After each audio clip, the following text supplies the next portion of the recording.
Good morning everybody, Mark here down at Newcastle International Airport. Eddie-less at the minute and currently in the final throes of setting up, so please do bear with me.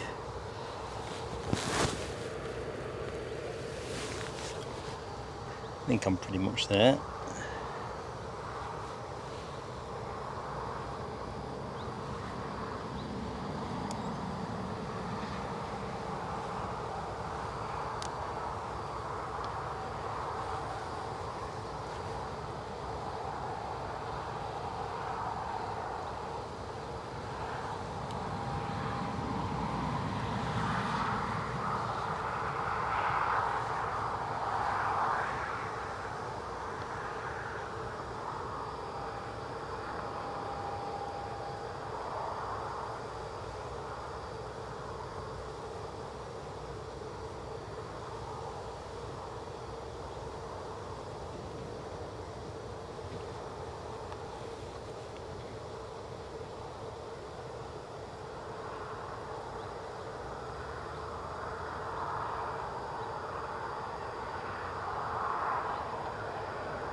Right, I see we have somebody on finals, so let's get onto that and then we'll do proper highs. Grateful if somebody could confirm in the chat that the sound is okay and audible while we get ourselves vectored in on this. What is it? My tablet still working its way up. Can't see from here. My tablet doesn't tell me, so let's just put the camera on it. Hope you're all doing well, and if it's your first time to Newcastle International, I hope you have a blast today. Should be good fun. It's Friday, the sun is certainly shining here, well, in a fashion. It's a very warm day, t-shirt kind of day.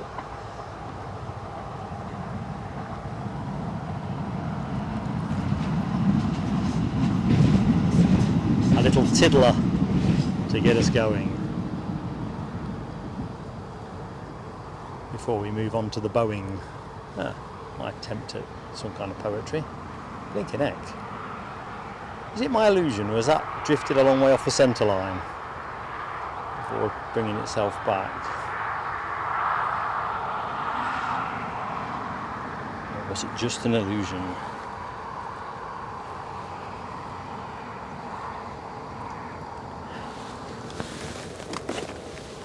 Oh, we're going back up, are we? That could be a bit of a problem because I've got my brolly in the wrong place. I've been using it as a sun shield. The sun was quite strong half an hour ago. Pretty much dropped off now.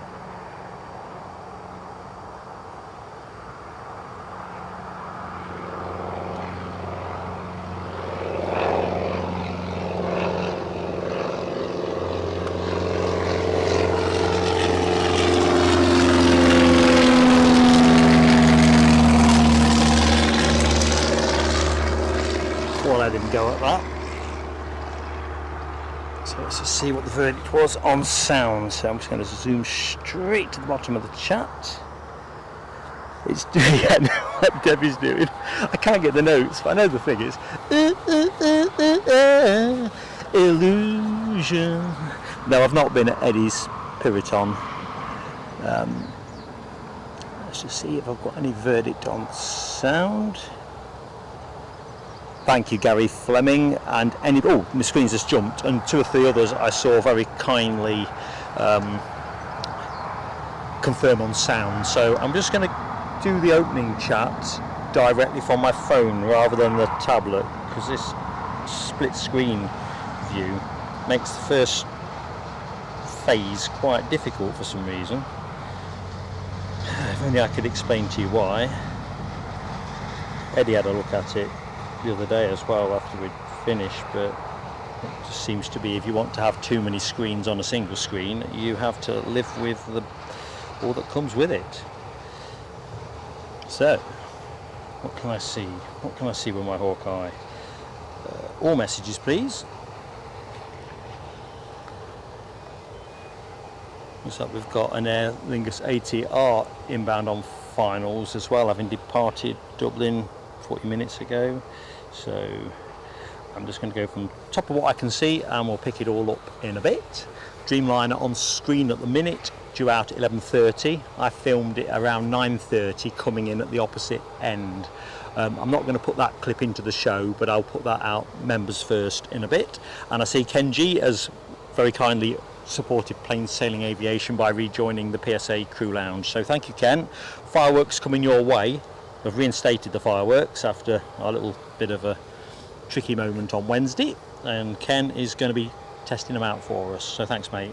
So from the top of the shop, Nick Gray is the first name I can see, so good morning to Nick. Hello to Rab H, the Foxy B, Robert D, HGC, Dr. Kerr C, Gary Fleming, who's helped on sound a short while ago. Lucky 7, hello to you, and thank you, Lucky 7, for confirming on sound. Good morning, Sarah Louise. Got some thinking to share later with everybody, but you have to take full credit for actually generating the line of interest. So I'm glad you're in the show. You'll be wondering what I'm on about now. We're doing. I've shut my phone and suddenly it's made me go to the bottom of the chat. Bye, AA. So Sarah said hi to Alibi58. Good morning to you, Alibi58. So that's you and Rab in the chat from the moderators team. John Kenneth Williams and Yorkshire Biker. Hello to you both. Hope the week's been a good one. Driving on down. I think I can get a bit more in before this ATR gets into range. Debbie tempting me into my howling mode. Thank you, Kenji, for the 5x5 on sound. Roger that, pal. John Robbo joined the PSA Crew Lounge on Wednesday of this week and joining us today. Fantastic to have you back with us, John.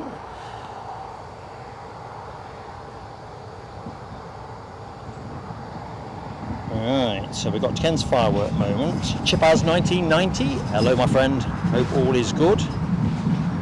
I'm definitely not Michael Jackson. A, I'm not dead, and B, I think I had literally nothing in common with him, but it's an interesting thought, isn't it? Rab H apparently is trying to, well, convince me, he's sort of convinced me that really I should break into a bit of Edelweiss when we go to Switzerland, and I'm actually inclined to think he is correct. More on that in a minute. I know, that's enough to make you not want to watch the Zurich stream. Or would it become an extreme stream? Mark howling away. So here's our Belfast ATR. I filmed the Dublin flight a little bit earlier on when I caught the Dreamliner inbound, and we turned it around really quickly. By the time I'd got to this end of the airport, well, I was at the car park at the metro line, and I'm not kidding, it was on its way back out again. It was like a Formula 1 pit stop. Eddie, if you are tuning in from wherever you are, you might have already said hi, but just let the old man know how it's going. I think Rab's right. I think there is a little hint of crab going on, and it gusts up to around 30 mile an hour, I think, around noontime. It is essentially a westerly, west-southwesterly, 26 knots or thereabouts, so could make it interesting, but we're not expecting any massive deviations, hence not captioning the stream for anything for dramatic effect. Trade Description Act and all that. So what's this? Fern Shout Out 1. Hello, my friend. Welcome back. Welcome back. You joined us as well, didn't you, during the Wednesday show? Lovely to have you with us. I think I might be pretty much caught up at that, but I'll just double check in a minute, because I've just realised I've gone back to using the tablet. So I started with the phone and I'm trying to multitask, and we know that's never a good look. We'll just guide this plane out of the bushes. Somebody else in on finals, almost certainly Lauda Air inbound from Palma de Mallorca, but I'll check that one shortly. I think British Airways might be due in around, oh, they might be already in. I see one at stand. Oh, ignore me.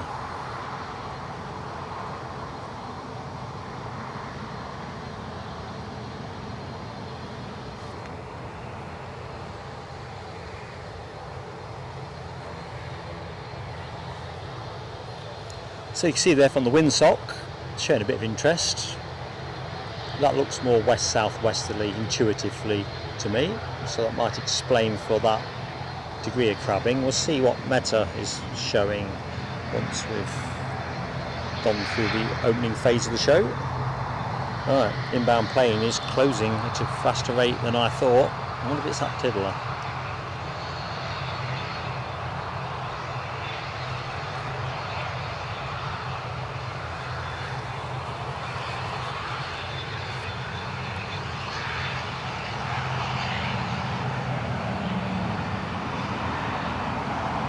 So a little bit hazy, unfortunately, just demonstrating the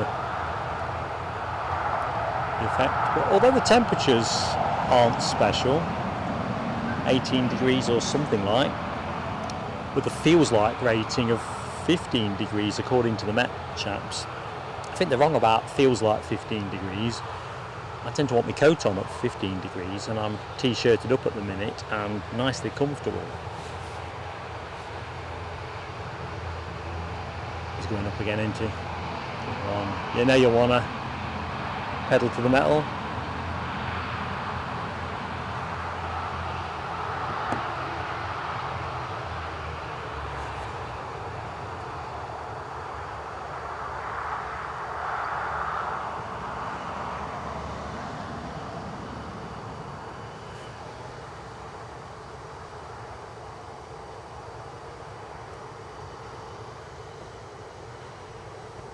Yeah, we're going up. No, we're not. Less than over. I think I saw that one from the car park as well.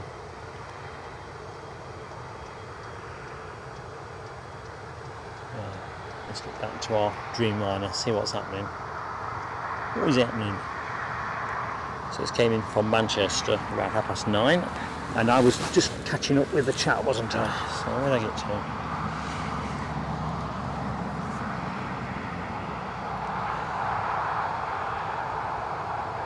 So back to where I originally was in the chat. Audrey McDonald, good morning to Audrey. And Stephen Marchant too. Hope you're both doing well. Hello to Stephen Boyd. Hope you're having a good day, sir. And I think I'm pretty much there, so if I've missed anybody inadvertently, I do apologise. Kenji's fireworks are the next order of business. The helicopter that's gone by is not a telescope, it's an administrative telescope if it's anything.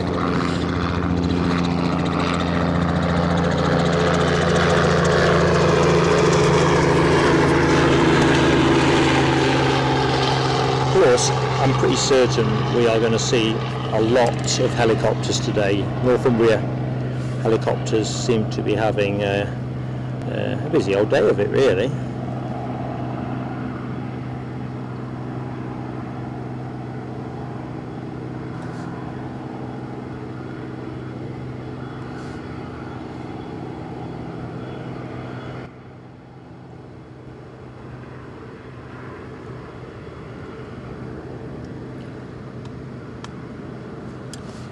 So, Ken's fireworks.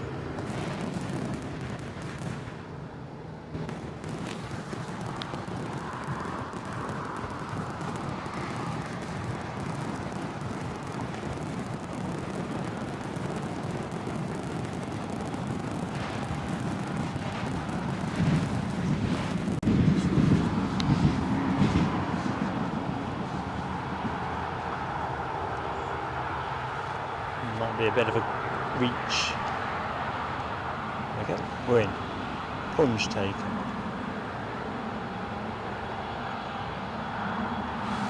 So inbound A320 departed 2 hours 25 minutes ago, and the aircraft is a measly 13 years of age.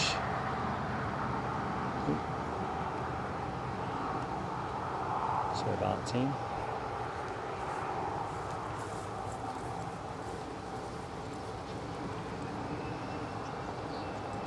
And that's not looking very louderish to me. Well, it is, yeah. Steaming my glasses up.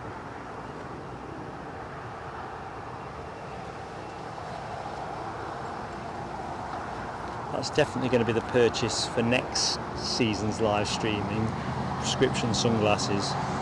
Should have done it this year, really.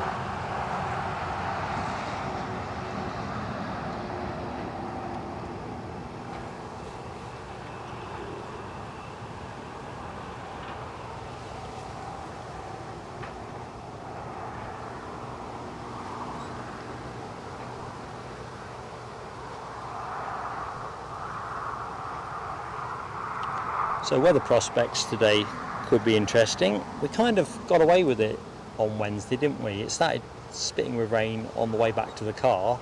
Didn't actually rain, but we thought we might get caught in no man's land. But, you know, we really got away with it despite things being pretty dodgy looking.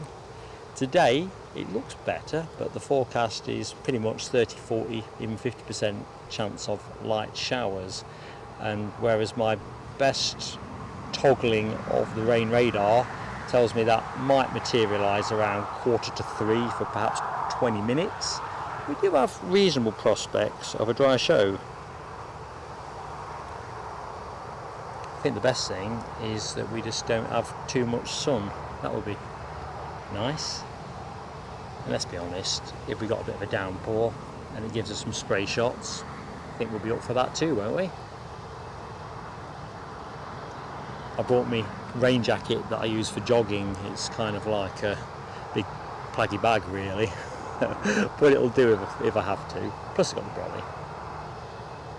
And I am rather hoping Eddie will give us some track time today, although his situation is entirely wrapped up in where they get to with his car. So originally the plan was drop the car, come and spend the rest of the day with me, but he actually needs to do a few other things. He's got a trip up coming, and therefore can't be everywhere at once. So his revised hope is he can get the car, he's sitting there waiting like a lurker, and bosh off a couple of the things he needs to bosh off, and then give us a couple of hours here.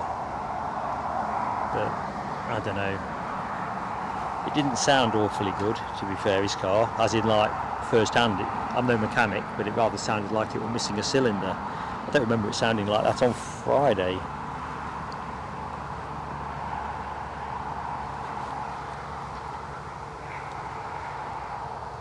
Anyway, the plan is most definitely to get the show on till about 3:30 today, 3:45. All depends on continuity of action, naturally. You'll be unsurprised to know that's the rule of house here at Newcastle for us. Not much point in spending half an hour showing you an empty tarmac unless we've got Air Force One heading our way.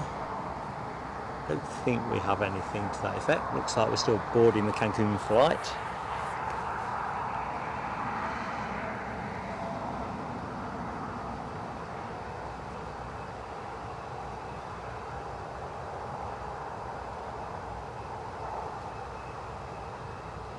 So we've done weather, don't look too bad, does it?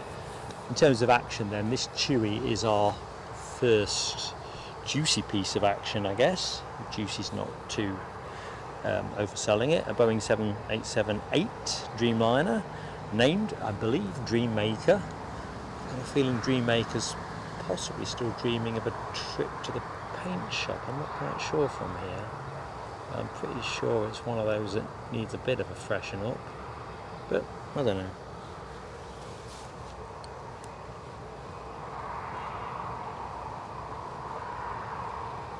And as always, folks, that gentle plea on likes as well. Obviously, it's a small channel.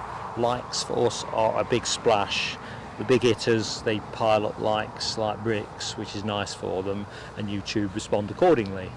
Us minnows, we kind of need our points on the board to get any kind of seat at the table in terms of being promoted by YouTube. So grateful if folks could do that. If they've not done already, if you want to smash the like, tickle the like, cajole the like, there's a whole range of possibilities there.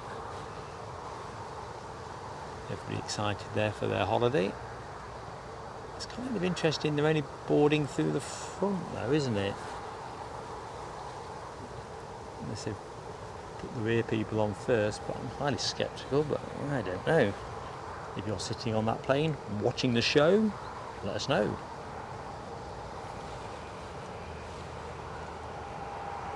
So while I'm thinking about it, the thumbnail I think went out last night. Yes, it did. I can remember doing it. Next show from us is Edinburgh on Sunday, which looks like a runway 24 extravaganza.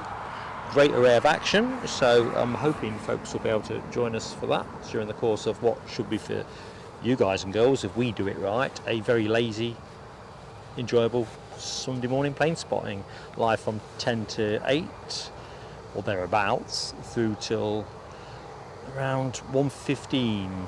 We might finish slightly earlier this week for various practical reasons, but the aim is to catch or finish with the Qatar Airways A350, which is scheduled for a 13:15 arrival. So if it works that way, that's all well and good. Looks like we've got EasyJet, SqueezyJet pushing back.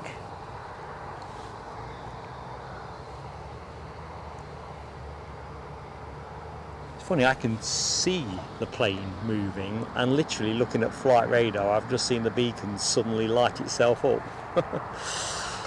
Anyway, very steady Eddie push back.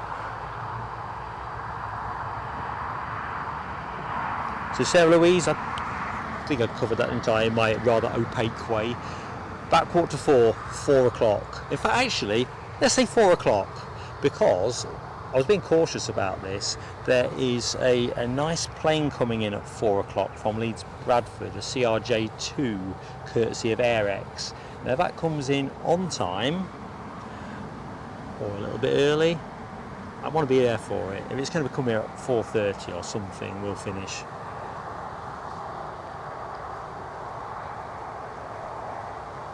So yeah, sorry I was a bit slow onto that. Oh, these crow fly routes. I'm no crow.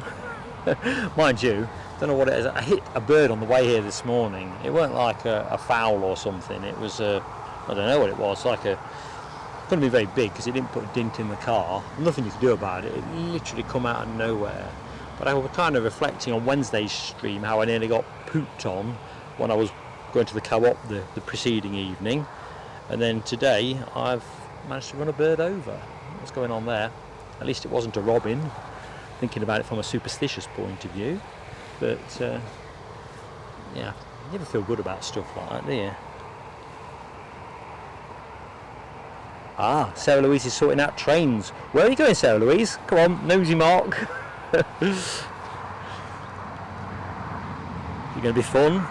Rab's got beans on toast. That might be my tea tonight.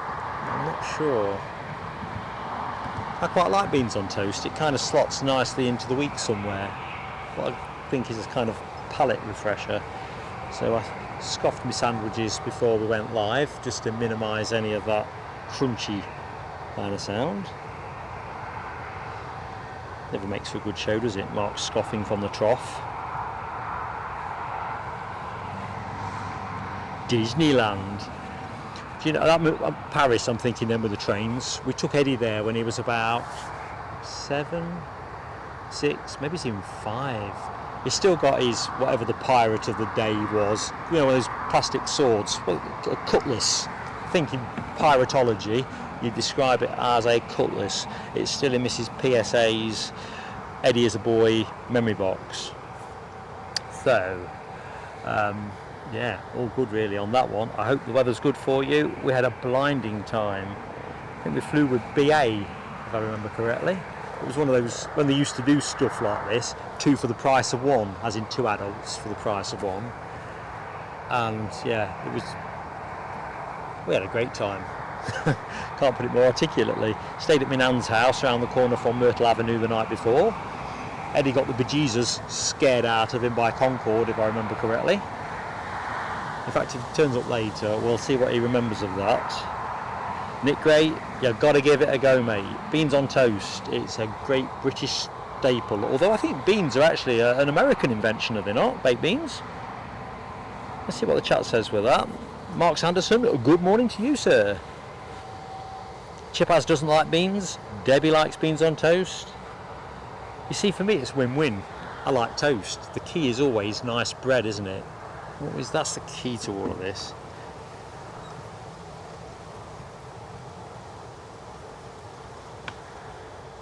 So there goes our EasyJet on its way back to Belfast. Looks like we've got a little tiddler coming out as well. I think it was the one we saw earlier looking at the tail, so I'm going to keep you on the big plane.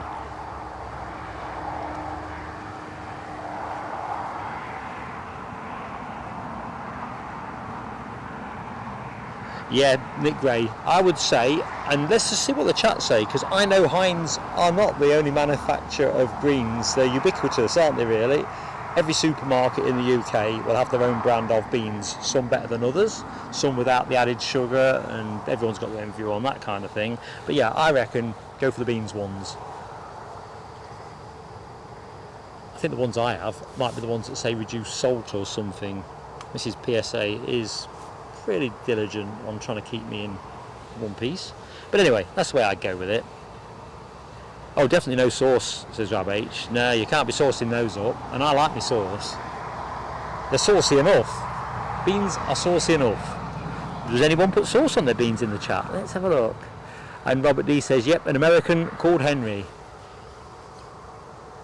Would be Henry Heinz, would it? Yeah, I got that in my head. That was an American invention.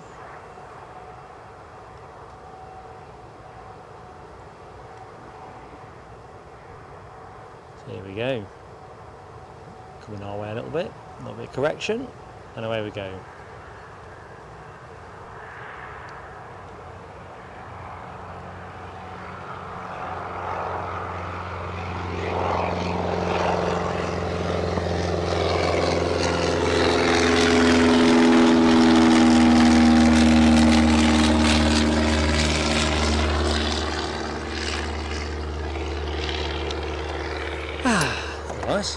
Right, that EasyJet has disappeared from view behind the bushes, so we will just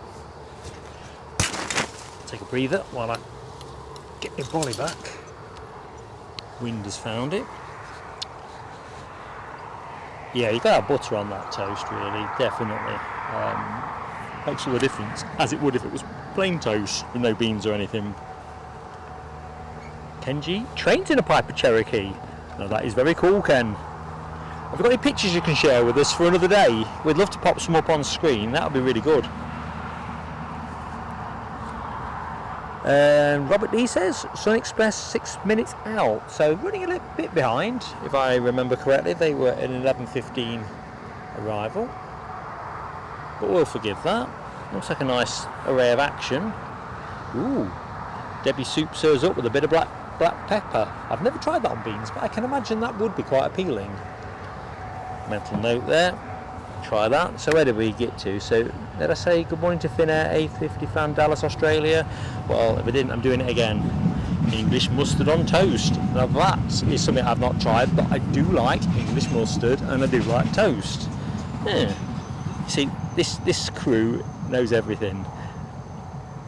Yeah, the kind of, Nick, it's beans in tomato sauce, but it's like it doesn't look like tomato sauce in a bottle, does it, team? It's more orange than red, so it's going to be very diluted. Anyway, there was something else that cropped up, actually. It was off the back of Sarah Louise talking about, where did we get to? Snails and frogs' legs, and I kind of initially balked at frogs' legs, and when I reviewed the chat yesterday, I see Sarah was saying tastes like chicken but a bit bony. Now, I don't like bony fish particularly, so bony's never a plus with me, but chicken, what's not to like? But we were knocking this around in the car on the way back, so we've kind of decided, because we're going to do Toulouse at some point, Mark is going to do snails and frog's legs. We'll probably throw that into a telescope, whatever telescope number we are in play with then. But yeah, we're going to do something like that, just, you know, to enhance my cultural horizons. See, Eddie's very persuasive. Very persuasive. Anyway, where was I going with this? So, things that, it strikes me, people say a lot of the more unusual meats taste like chicken. How many times have you heard that? I'm going to Google it this morning and see exactly how many things get thrown up by the Google pixies. And as I just refresh my screen, because at the top of the shop I can remember distinctly rabbit appeared there, and I ate a lot of rabbit as a kid. My dad was quite the avid poacher when we were younger, so we got to eat a fair bit of rabbit. Mrs. PSA shakes her head with that anecdote, but I used to love it, if I'm truthful. You know, I mean, not the one out of Watership Down. Anyway, what I was going to say, tastes like chicken. There's some interesting entries on there. If you just bear with me, I will pull it up. Alligator, rattlesnake. Not sure where we can get any of those, but I have to go to America for that, wouldn't I, really? Quail, never had quail. You get those in the UK, don't you? Rabbits I've covered. Pigeons, never had pigeon either, actually. And swordfish, which I have had swordfish many years ago. I do remember that being nice, but I don't remember blinking it. That Dreamliner has just pushed back. I'll go back to the departing jet, but there you go. It's moved. Always moves when you take the camera off it. Teased into action. Cyril Denham, good morning, Cyril. Hope you're keeping well, pal. DB Bassman, good morning to you. Can see a typhoon on flight radar. Wouldn't that be really great if we got a touch and go, or even an overfly? Hold that thought. Kind of felt we'd do a Friday show with some unscripted military action. Let's face it, we're always up for it.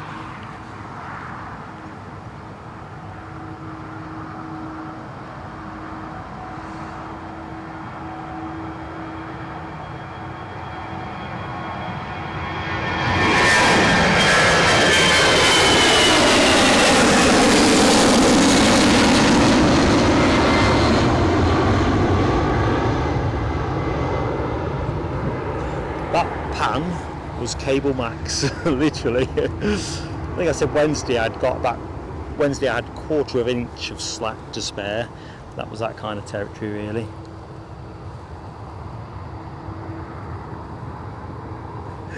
I think they do it to me on purpose, Kenji, when it comes to food. I'm always famished on the way home, always. Foxy B concurs. Swordfish is lovely. I remember it all got ate. In fact, that's the first time I ever had swordfish. No Chaz and Dave from me, Debbie. I'll not get the accent good enough, which is kind of strange because my parents are both from London.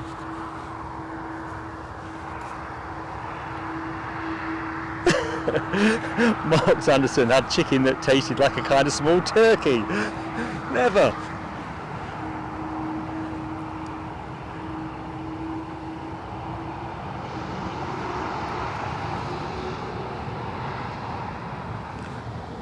I'm probably going to drop myself in a world of pain now, but looking at Stephen Marchant's comment about winkles, what's the difference between a winkle and a cockle? I keep it clean because it kind of is a family show and everything, but are they the same thing, a different thing?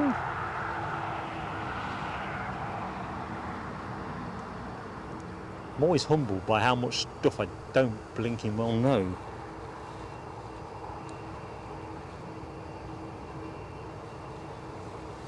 Sorry, it's gone out of focus on yet. There, I was just trying to get it up on flight radar. I'll rely on the chat to call this one in. My flight radar is especially slow today. This will be the Sun Express, I'm thinking. It's certainly a 737. Robert D did call that about 10-15 minutes ago, so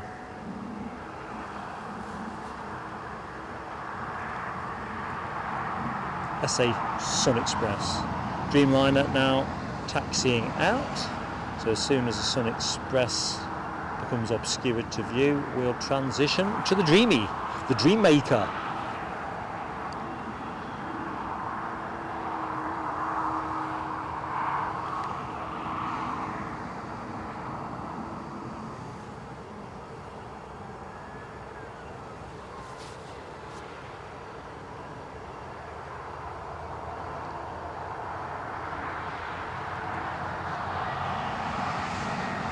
I've got a feeling this Sun Express is Dalaman, isn't it, rather than Antalya. I'm going to say yes to myself there.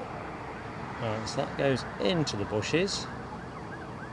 We're going to hold to that position while I dance my eye onto the flight radar page, see if I can refresh it.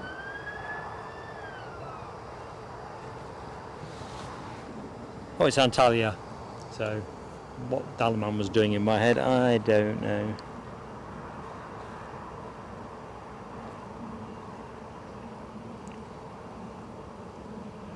Tony Cage, good morning, Tony Cage. Dreamliner's taken a long time to exit, so we'll ride with the cleanest view on show.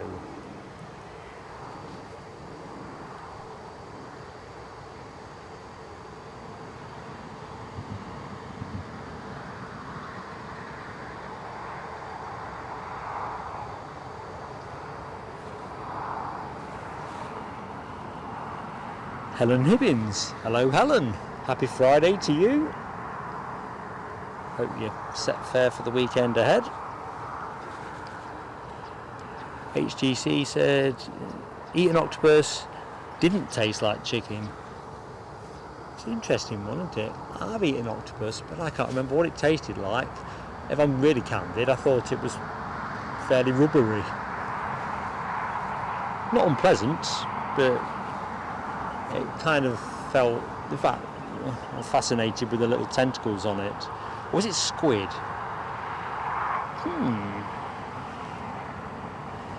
Thanks Robert D, confirming our 777 is inbound and we should be with us in around 25 minutes. 22 minutes now, I think I'm a bit behind with the chat. On its way from Dubai. And of course that is the regular 777-300 extended range. So making good time today, that's nice. Wednesday of course characterised by a late arrival, 20 odd minutes or whatever it was, and an even later departure, because generally they struggle to get it away on time. Coming late, well, makes it a bit trickier.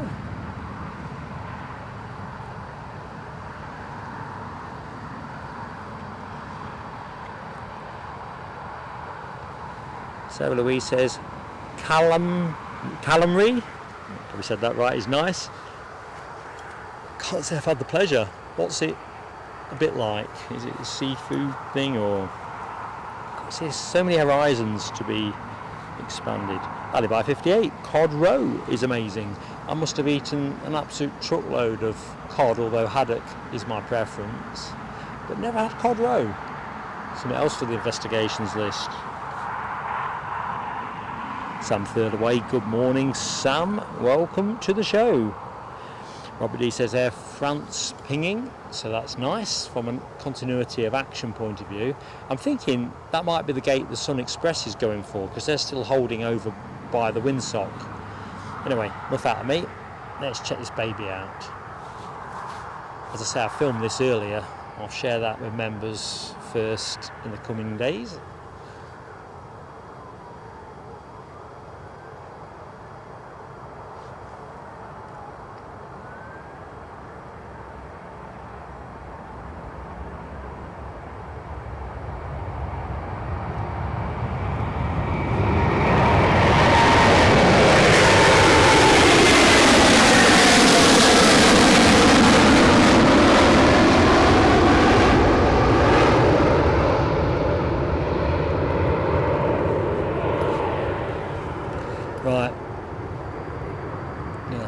One of my few French words. Voila! Said with enthusiasm, if not probably authenticity. Work in progress. There we go.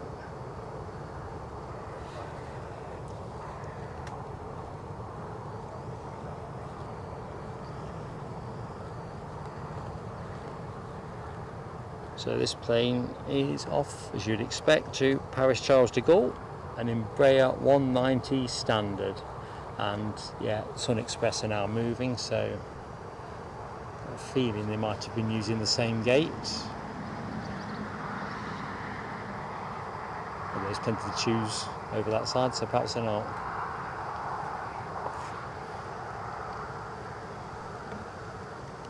So mindful people join the show all the time in that early phase in particular, so good morning and welcome if you've just arrived with us here at Edinburgh International Airport. I'm Mark, bringing you those planes all the way through till around 4 o'clock. That's plan A. We think we might be finishing with an AirX CRJ2 at the back end of the show, so we're definitely up for a piece of that pie. Back to food again. John Kenneth Williams, you've had dogfish. Initially I thought you were going to say you'd had dog. I mean, obviously different jurisdictions and part of the world, different meats are on the table, aren't they? Kind of relieved though you said fish at the end of it.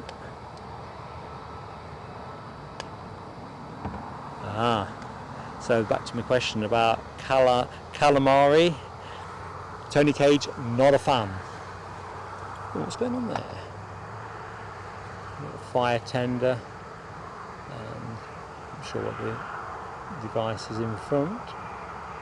This distance to me it looks like a bin wagon, but I know it's not. There's the fire tender. Some sort of pumping, tanking kind of thing, I don't know. Very municipal looking.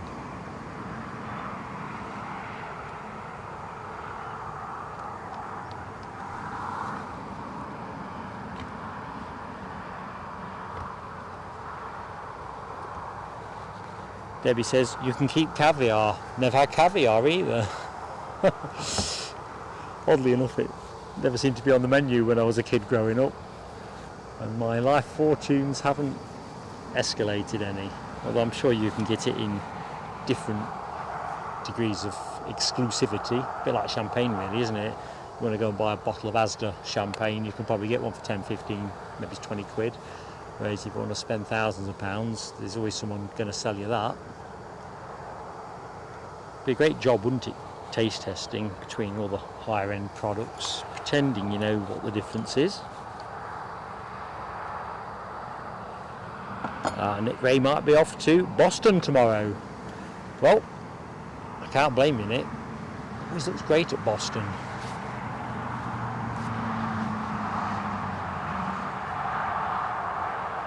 And if you're looking to some decent weather, well, it's kind of like a double handful, isn't it? Ooh, police helicopter. The Rozzers are on the move. Scramble. Oh, they're going for a straight overfly.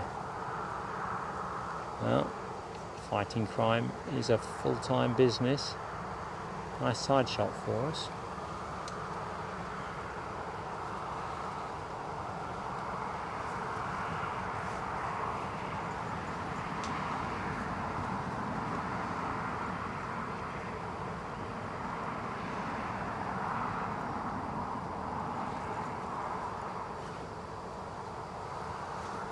I wonder if they have like one of those fire brigade poles and they go down through the floor into the helicopter bay and it comes out on some kind of Thunderbird's kind of roller tray.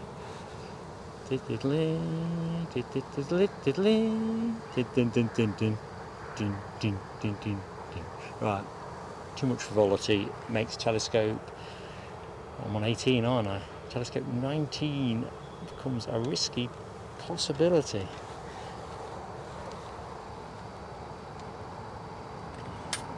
Kaylee Kerwan, sorry Kaylee, good morning to you. Hope you're doing well. And we're rolling. Vive la France.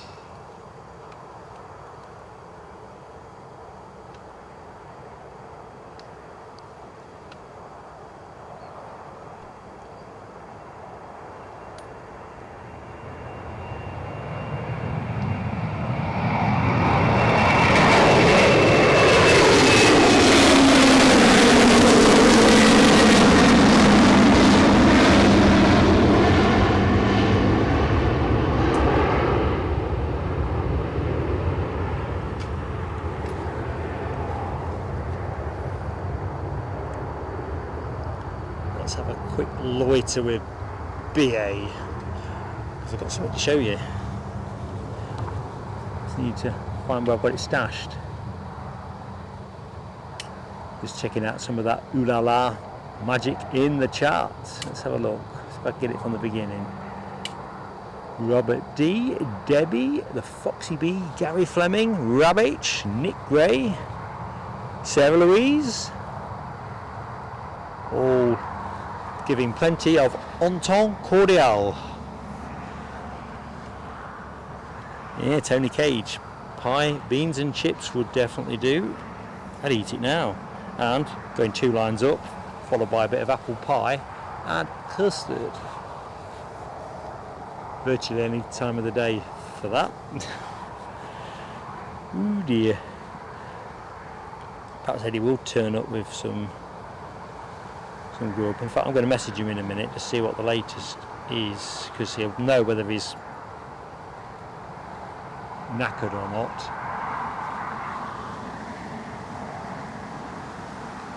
Right. Anybody on finals? No. Anybody incoming? This clip that I'm going to show you is because, you know, I like my Dassaults. Check me out, Rab. And one of the Royal Flight Dassaults, a Falcon 900LX. Maybe they only have 2, so there's a good chance we've seen it before at Edinburgh. I can't remember if I've seen it here. I got it on finals earlier today. Couldn't possibly fit it into the show, although it hasn't departed yet, I don't think.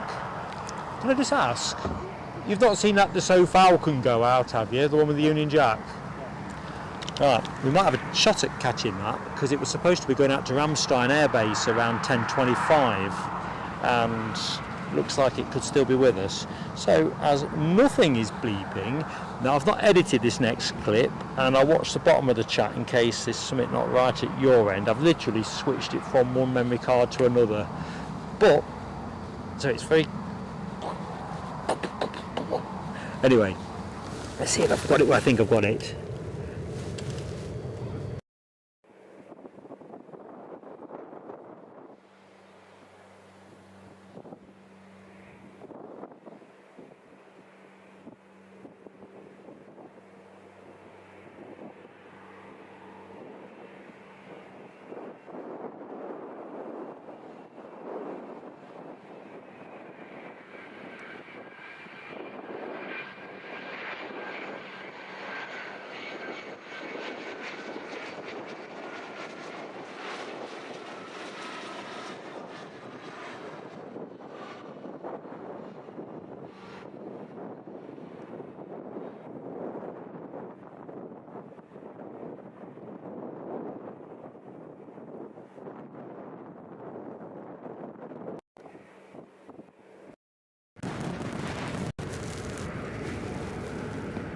So,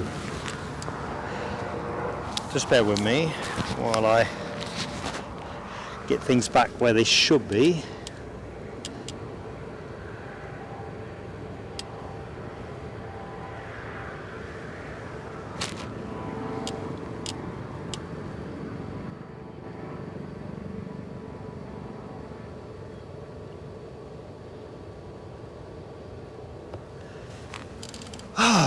Okay, so hoping you enjoyed that.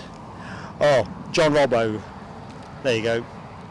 False prospectus from me then, really. I thought we might have looked into it, so they turned that one round really quickly. That came in somewhere around 9:21, but I guess they were just collecting a high roller, and off they went. Yeah, thanks Chipaz.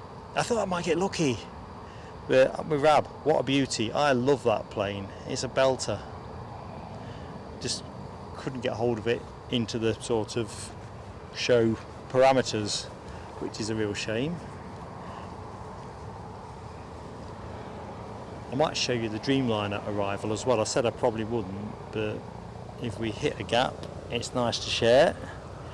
Although, I got a feeling, what have we got? 777 near to Leyburn, currently says Sam Thurlaway. I think we'll hold fire for the minute actually. Don't want to play all our cards out prematurely. I can hear something. Oh, I know what it is. We've got an incident on the go.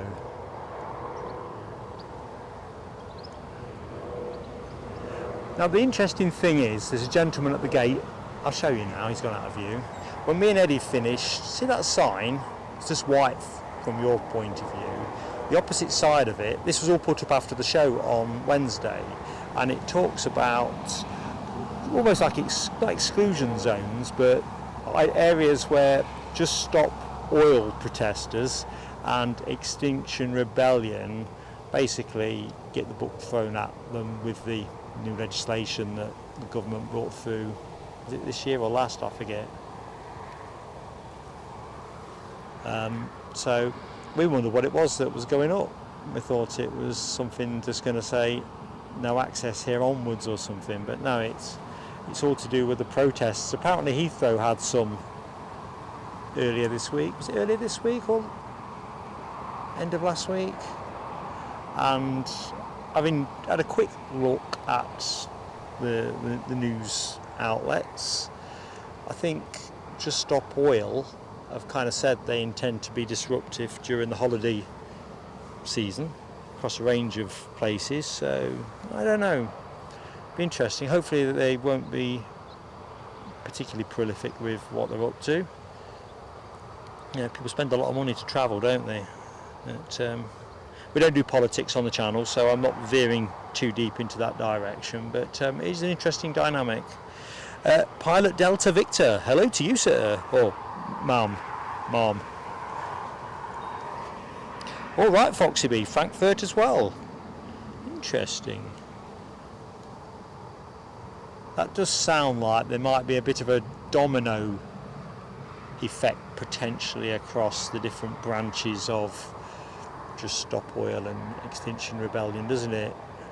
Because they jailed 4 or 5 people in the UK a couple of weeks ago for their part in these demonstrations, and I guess that's going to continue at least until such point that those who've been jailed get a chance to appeal their conviction.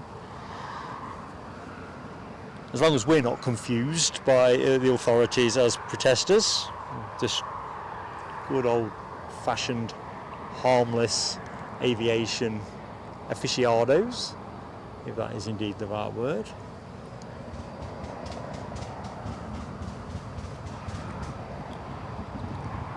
Yeah, that's a good spot, Chipaz. British Airways lined up as you see there, which was at gate 5, whereas normally, go to the walkway, their normal gate is gate 3. As I've skipped through that many a time. That kind of does make you wonder, doesn't it? Because it's not like there's a competing use. That EasyJet that went to Belfast, as I loosely recollect, went from gate 1.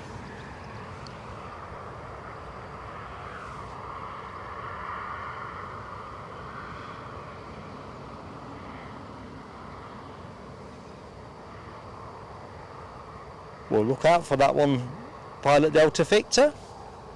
Neox. Very cool. Very cool.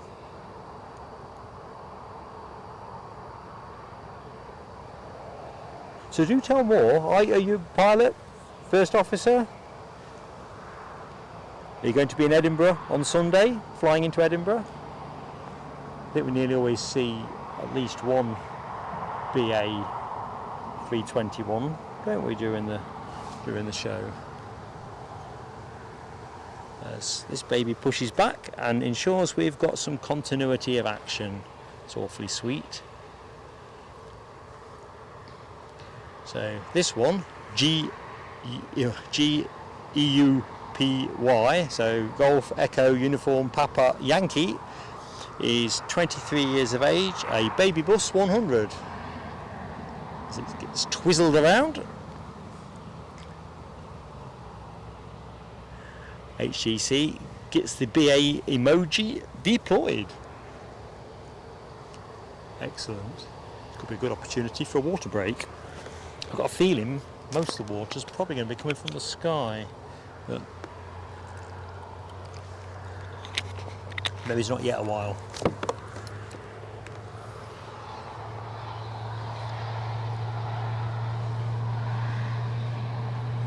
No, don't keep pushing back. That is just about, that's it, spot on. Nice one, thank you.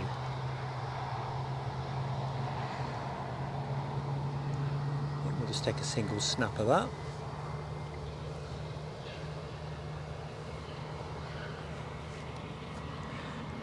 Yeah, you're right, Rab H. I mean, this is not a criticism, judgment or whatever, but there is a lot of people who do seem to get quite excited about trying to present themselves in a different light. But I always say, you know, play to the whistle and all that, because it's also true there are a lot of aviators who do enjoy the live streams as well, particularly if their aircraft have featured.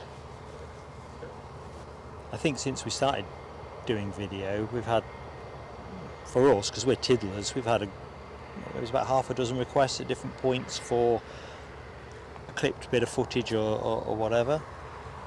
Presumably, I think the first one I ever got was from a Norwegian pilot. I was in the Norwegian airline as well as being a Norwegian person, and that was really newly qualified and wanted to show family and friends, and it was lovely to be part of that. Ah. It looks like, I don't think that's the Coppers, is it? I think that might be Northumbrian helicopters.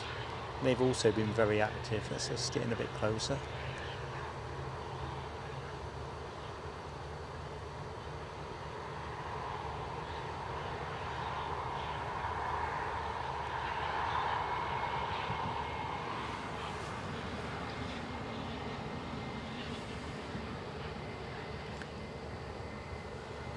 I think they might have nipped up to Esher Airfield for a tea and a scone.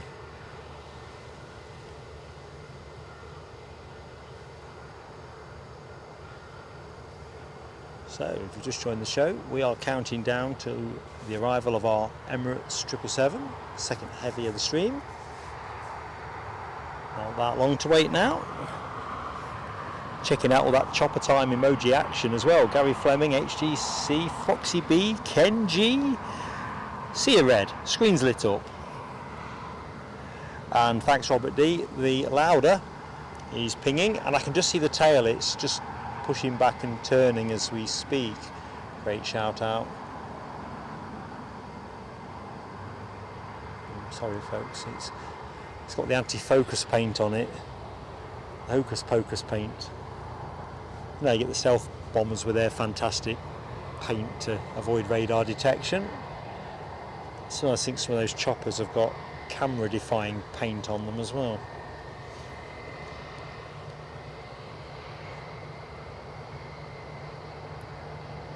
Catch you later, Sarah Louise. Wave from Mark. Oops, plane's getting away from me. Good luck with those trains.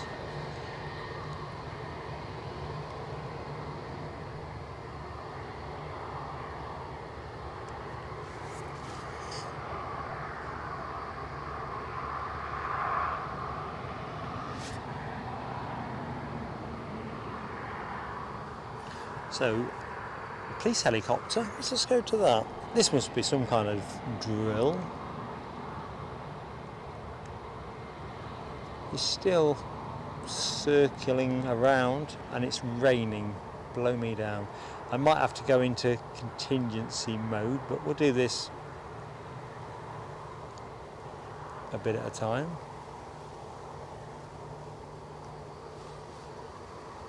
Did say I thought the prospects might be a bit shakier.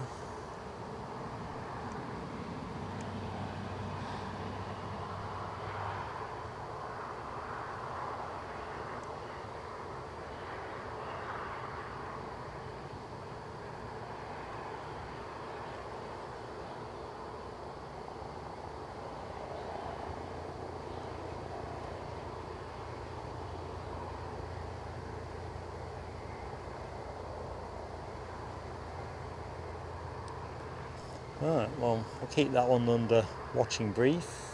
It's not the greatest of shot at that distance. Oh, Kaylee flies on Monday. Well, lots of people have that fear of flying, but you do have, I know it doesn't help, but it's the safest mode of transport. It really is. Kaylee, apologies if you have told me that on a previous stream, but where are you going?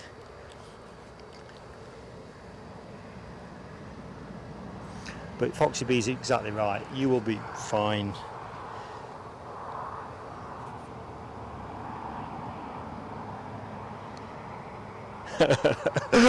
Added by 58. It's good thing Eddie's not here because he'll kind of drop me in it.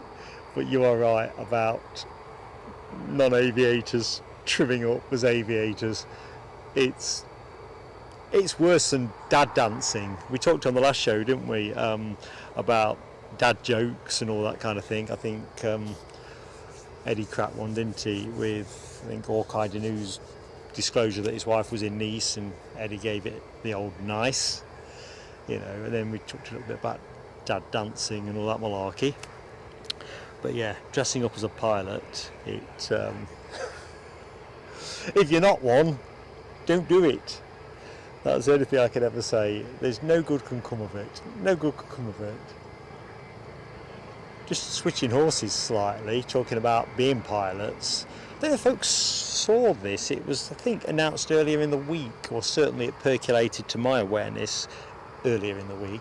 British Airways have doubled their cadet scheme for 2025. It's from 100 to 200, an intake of 200 trainee pilots. Because Eddie and I were talking about that on the way to the airport on Wednesday, because I'm like, are you going to apply? Because he'd love to do it. He'd love to do it. But of course, once they've paid to train you, the quid pro quo is they don't pay you as well, it would appear, for a number of years. And neither he nor I know what the payback period is, but don't they say pilot training is about 100 grand's worth of investment? So I guess it'll be a few years, by the by. But I did wonder how many in the world of aviation live streaming will fancy actually making the step up to be aviators, because, you know, and this is not a criticism of anybody, but, you know, some people are more forthright in their dispensing of expert assessment when people are trying to land aircraft, and, you know, chance to be a pilot will be an awesome thing. I mean, who could afford 100 grand? You know, if you wanted to go and do pilot training, you know, who's got that kind of loot? Because apparently you can't, and this sounds an anomaly, you couldn't get a student loan, I understand, for that. I think Jonathan Hinkle's the recent, up until recently, who was Logan Air's chief exec, bemoaned the fact that you couldn't actually do pilot training through a student loan.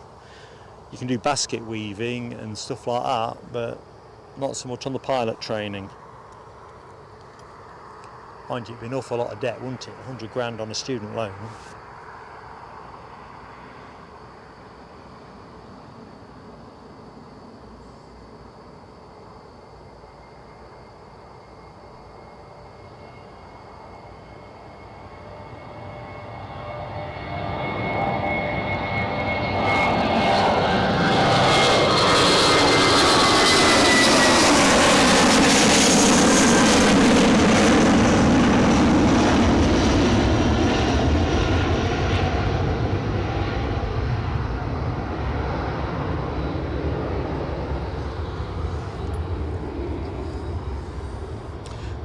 So Lauda are behind the bushes.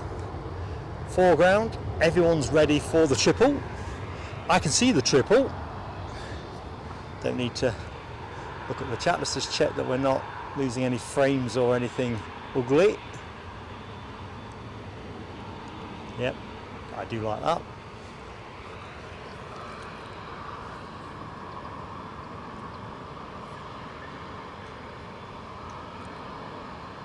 Good morning, H. Just checked. It's good afternoon, actually. Good afternoon. I'll do that one again.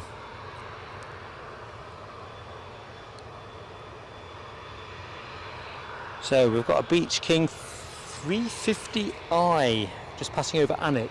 That's a 2XL one, isn't it? I saw that listed, but they hadn't actually tasked the aircraft on flight radar.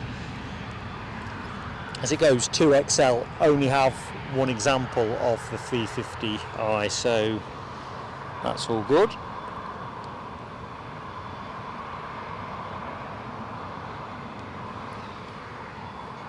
Good morning, or doing it again. No, it is good morning with KTD being in Canada. So it's definitely good morning to Katie. Good afternoon to anyone else that's just joined the show that is a bit further to the east. Just in time for our triple.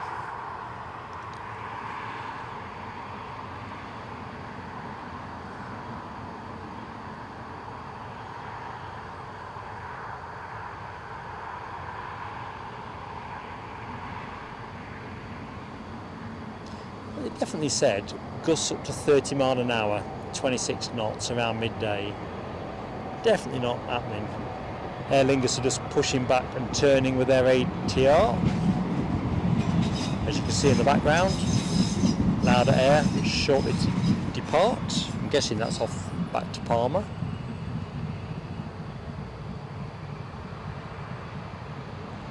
One thing we do know is this beauty is going to be rolling out long, so we like that.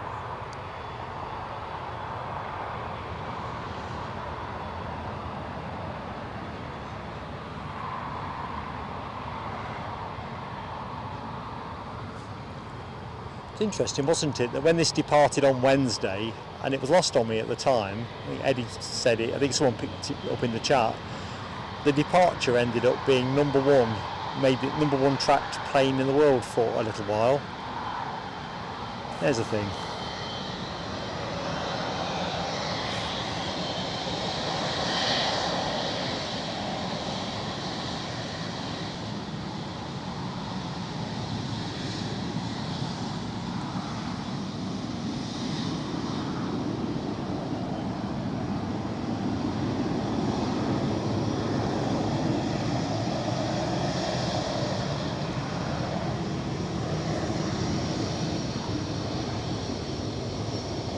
Air France is moving, so I better get a piece of that. It was the haze. I was thinking, as I moved the camera, I thought, why would it be moving? ATC have never cleared that to move. This is barely exited. But the haze with the aircraft's lights were creating the sensation of movement. Those are like their cricket analogies, bit of movement off the seam. Rab's flying it now. Very good. Captain Rab, are you wearing your uniform?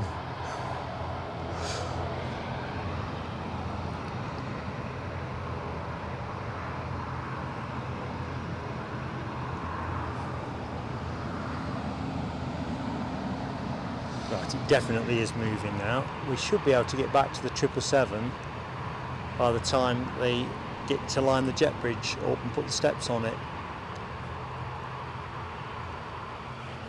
That'd be the dream.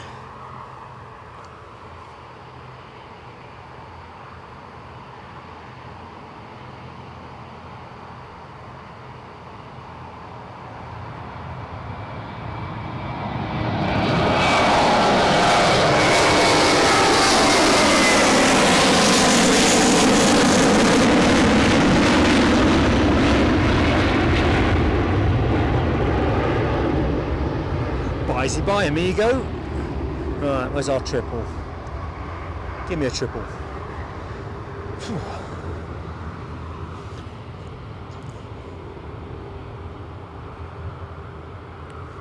Seen plenty of love for the plane of the day. That is the one you see on screen. I have to say, it's mine at the minute.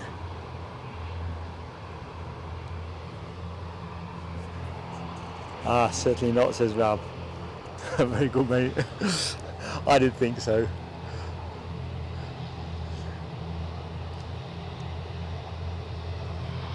I don't think we attract that kind of following at PSA anyway. You're a very astute group. That's one of the other great things about the friends we have with this channel. Alright, you're going to see all manner of it soon, because there's going to be folks streaming off it and then the high-vis guys streaming on. So this ATR 72 is off to Belfast. We'll follow it a little way until it's on its way towards the tower, and then we'll cut back on our triple. I think we're going to catch the stairs being fastened. I think time is in our favour today.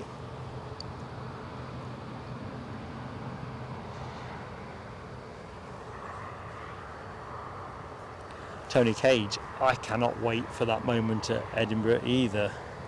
Although I have this suspicion that it'll become a New Year thing. We might get to see the service with a triple, but it's all heavily wired in, isn't it, to Airbus making the deliveries on time. And I don't know, I think both the major manufacturers have got plenty on their plate, haven't they? Boeing obviously more so, in terms of hell of an in tray. There's those stairs. Just going to leave this long for the minute. Somebody's on final, so telescope 19 is going to have to wait a little bit longer. Rain has just started again, but it is just nuisance value. And this is inbound from Aberdeen, and it is that Beech King Air 350i, departed 36 minutes ago, and as described, operated by 2XL Aviation.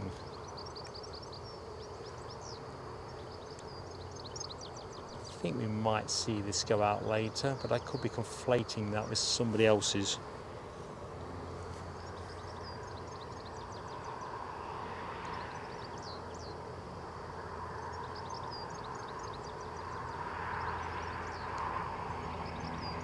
Seems to have a redder nose than the picture I am looking at on Flight Radar.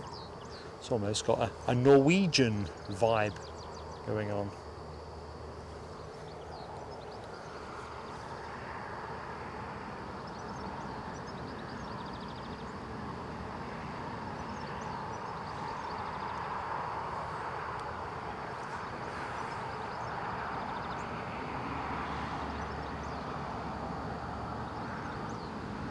No rush though, nice gentle idle up to the turn off. Jonathan McD, hello to you, sir. You're right, Rob, it's so different, it's untrue. I'm wondering what we'll see when it actually turns. I was expecting something more typically 2XL, if I'm honest. I'm curious. I wonder if Abu Dhabi got this on its way out.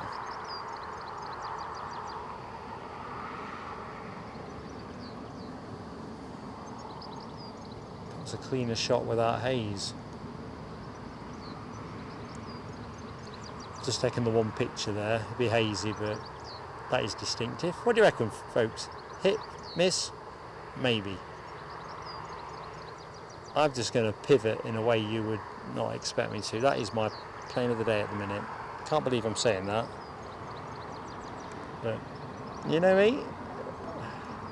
I'm likely to do something unscripted, unexpected, for no good reason. So that's a Beech King Air 350i, 11 years of age. It is pretty nice. Yeah, I think you're right, Rob. I think stock photo. Not that that's a shabby looking scheme in the stock photo, but I think you're right, John Robbo. It's got a Coast Guard vibe about it. That's actually a very good way of thinking about it.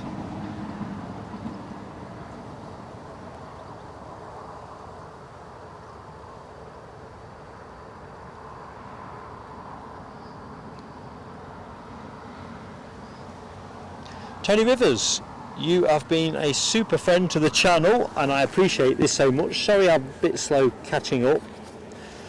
Gifted a membership to the channel, so thank you, pal. Let's get your fireworks on.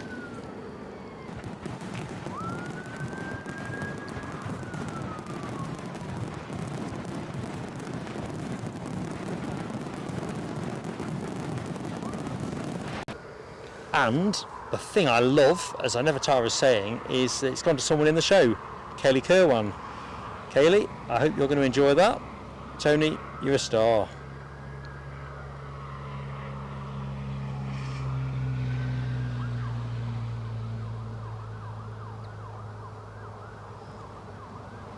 Right, our ATR has now made it to the bottom of the track. That's awfully nice.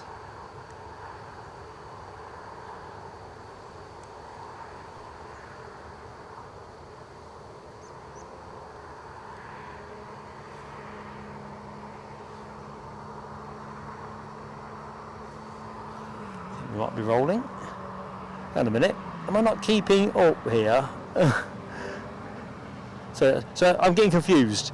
Tony Rivers very kindly gifted me Tony's. Sorry fellas, I'm looking cross-eyed with stuff. So Tony Rivers very kindly gifted. Oops, hang on. Let's do the plane first. Oh, I'm all over the place.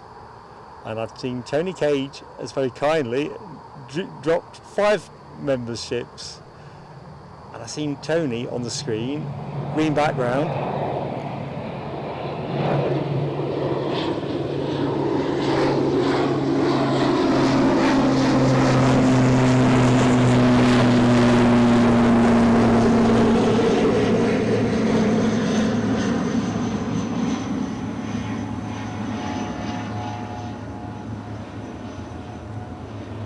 Right, I'm going to put this into order because I really hate it when I goof up. So there might be, let's just get organised before I get disorganised. So Tony Cage times 5, and then let's have a look. Ronan Faherty. Ronan, good morning. First and foremost, so kind to give 5 memberships. So I'm going to have a rash of fireworks. I've already given some fireworks out, but possibly to the wrong Tony. So, Tony Rivers, this is yours. If that's double, it's what it is. Thanks, mate. Head's reeling. Tony Cage for gifting 5 memberships. Thank you so much, pal.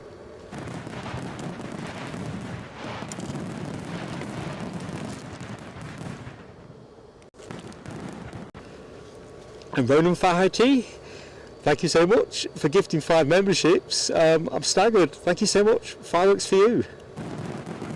Getting excitable.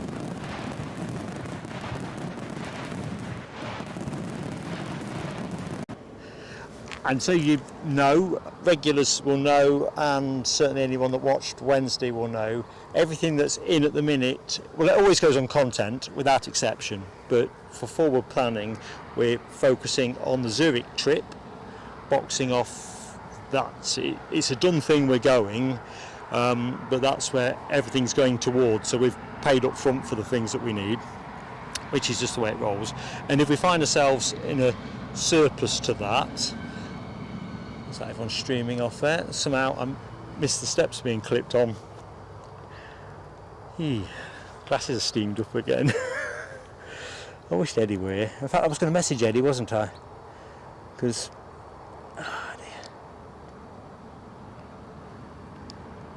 his old man has gone very confused.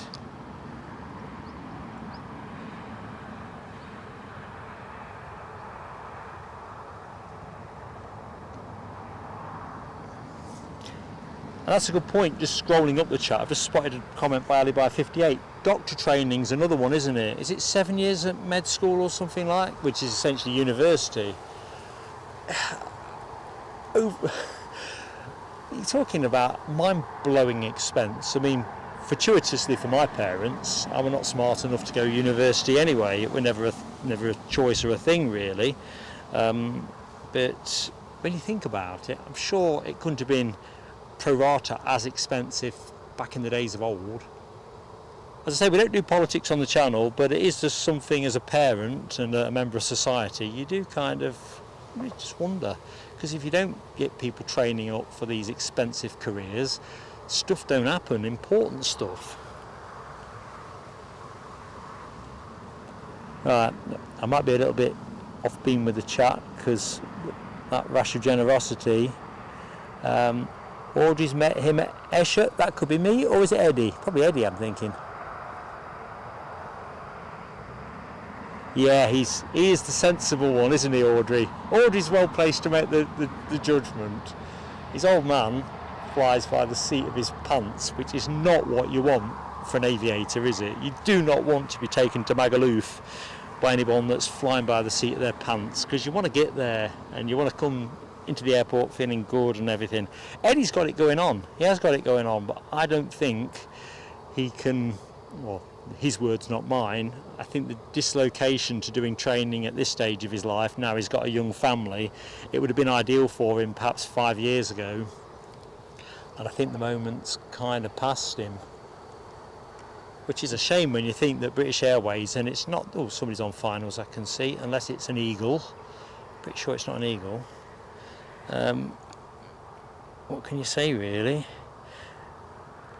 You should always follow your dream. They say that, don't they? But as I can remember as a 16-year-old, and I'm pretty sure I wasn't the only one. This isn't shown on flight radar. And I'm wondering what... I don't think we've had a... Did we have that little turboprop go out again? We did.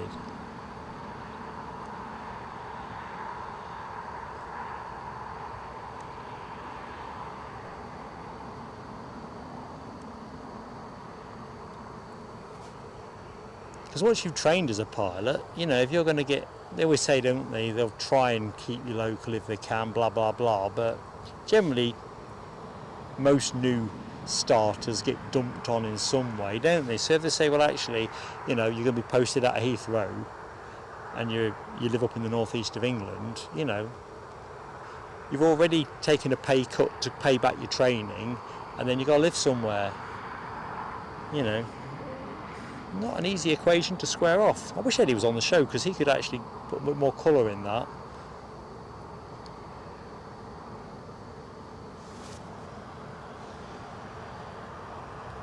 Rab H says Honolulu when funds allow. Is that where Big Jet Jerry has been this week, folks? I think that one's out of our league.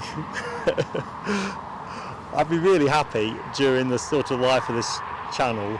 It'd be fantastic to be able to do Hong Kong, Singapore, something like that, but I'll probably roll that up into something else I want to do and then do the stream as a spin-off benefit, because I'd love to go to a Grand Prix, for example, and I've got Singapore penciled as that particular one of the possibilities, by the by, really. But yeah, I'd be happy if we got round the majority of European airports that we fancy. You know, we've got Hamburg still on the radar, Toulouse, Lisbon looks quite tasty as well, and who wouldn't want to go back to Schiphol? I do have plans for Schiphol as a super chat back to you guys, probably in September.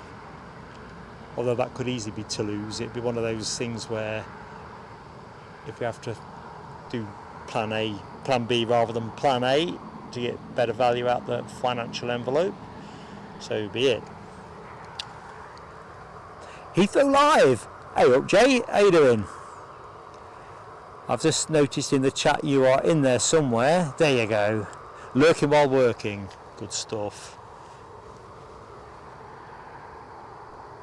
How's things going with you? When you're next live, you can say in the chat, that's alright. So Paul's Hijinks I've said hi to. Jimmy Jazz, good morning Jimmy Jazz. Over there in the USA, if I remember correctly. Andy P, good morning Andy P. I don't think I've said hi to you.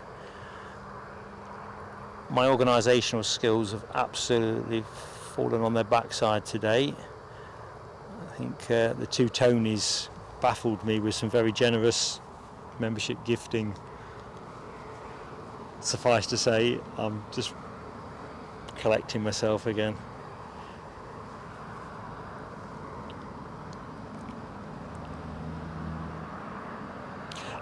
Okay, good morning ETK, hello to you.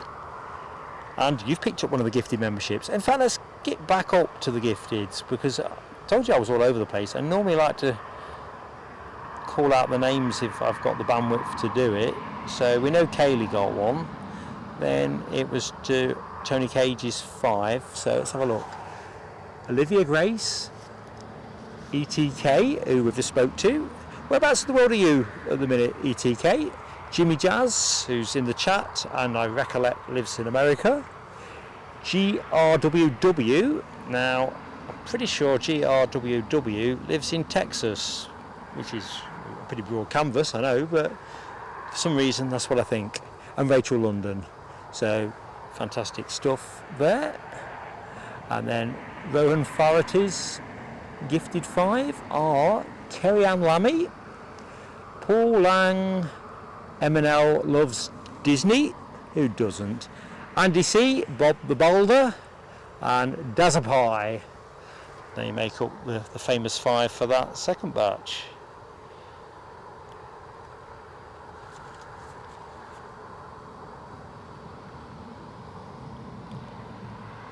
Right, I think what we might do, I wasn't going to do it, but you have to think on your feet when you live stream somewhere like Newcastle in particular, where action's a bit spotty. I'm going to put the Dreamliner's arrival. So many of you in the show saw the Dreamliner depart for Cancun.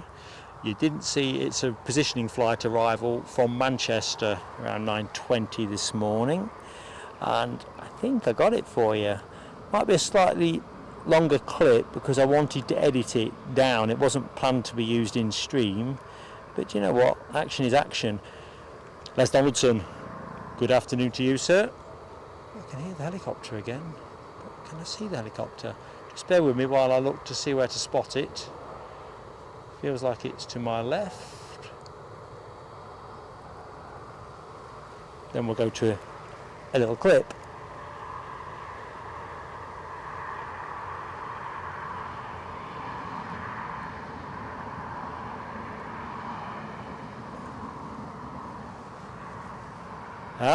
Etho Live, you are back out early Sunday morning. Well, I did ask, so are we. Probably not as early as you, in fairness, but we're also looking to have a canter out. But hope the weather stays good for you.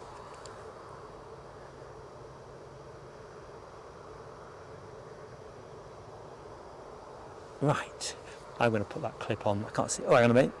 We've got Ryanair just heading out to see it South Shields. We've got time. We got time. Now, the question is, where is it? Add video source. That'd be a good thing.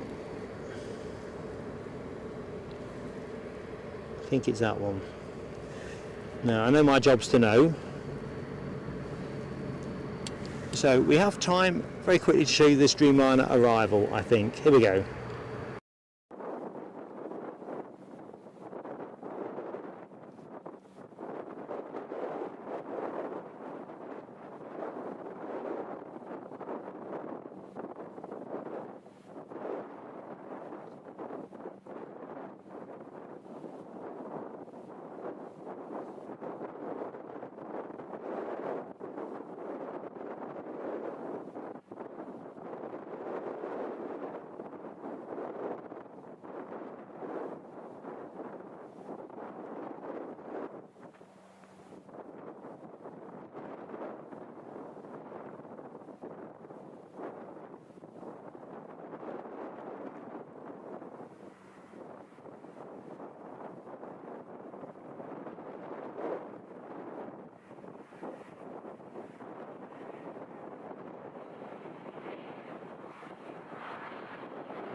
And there you have it. So that's a rough cut, that one. It's just, I literally banked it up. I thought I'd have a look at it later. But you've just got to take the opportunity where the opportunity arises.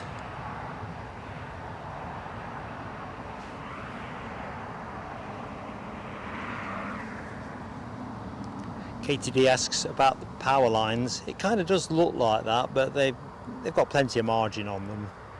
Plenty of margin. I don't know what the minimums are, by the way, but it kind of looks odd, doesn't it?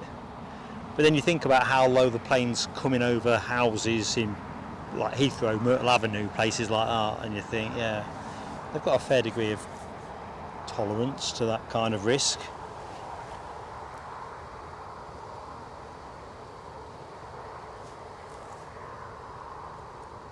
Thanks, Rab. Appreciate it, mate. Ooh, Audrey sounds like that's a very non-fun appointment on Monday. I'm not sure, is that for you, Audrey, or for John?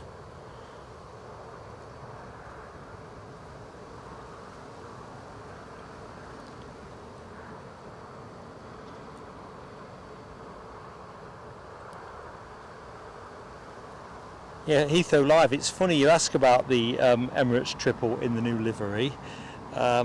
Chipaz and I were discussing this very point on Facebook the other day, and despite the fact the new paint scheme's out for some time, it doesn't seem like we've had one single visit, which you think they'd share a bit of love out, wouldn't you?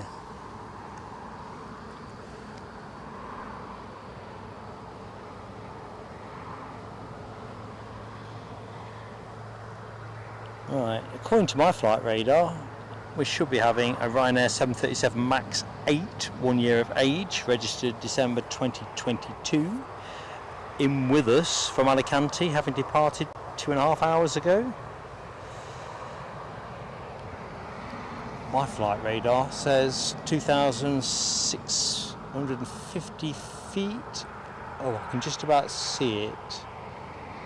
Okay. It just looks like some kind of buzzard or something at the minute, but the lights have just switched on and made it easier to see, although slightly trickier to get a clean focus on with the head-on shot. But c'est la vie.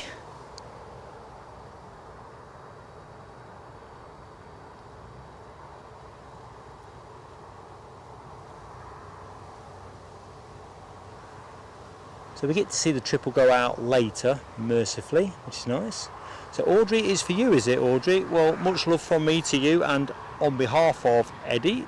So I hope that's a good visit, good appointment.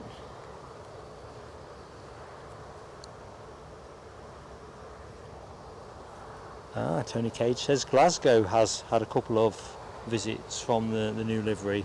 Of course, Glasgow getting the 380 probably gives it a better percentage shot on that one, I'm guessing, but it would be nice if Emirates could throw a bit of love our way. I mean, for God's sake, they even sponsor the tower,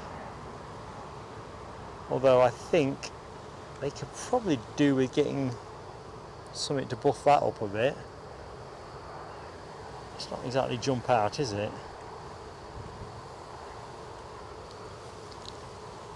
Right, our inbound Ryanair is small minutes away, so let's just get ourselves ready. Runway 25 for anyone that has just joined the show, so that's the end they're going to be coming in from, that you're trained on at the minute, basically coming in from the North Sea.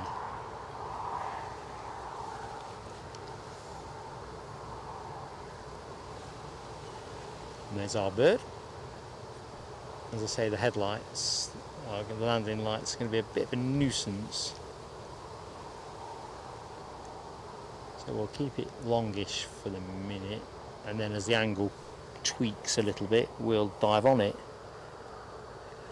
So, Llewellyn, hello to you, and Justine Hewitt, good afternoon to both. Hope you're having a great time of it.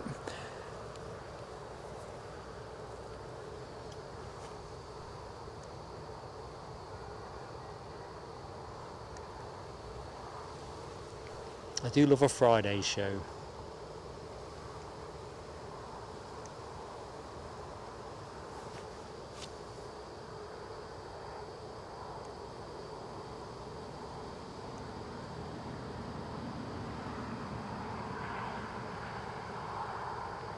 Cursory whiff of rubber.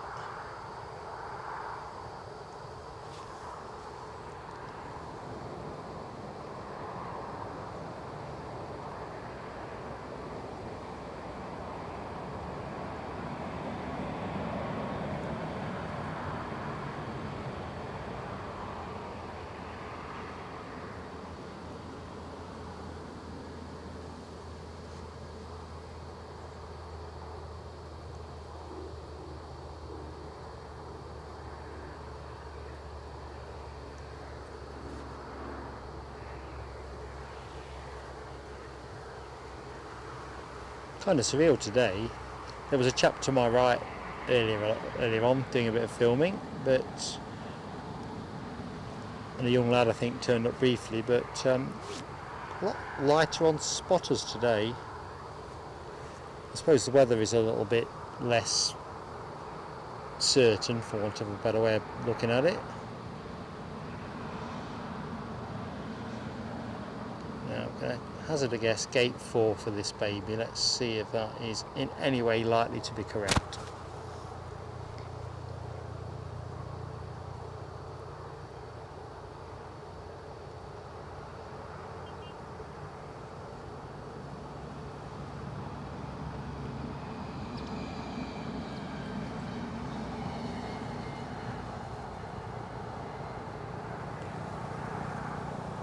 Close enough. Gate 5.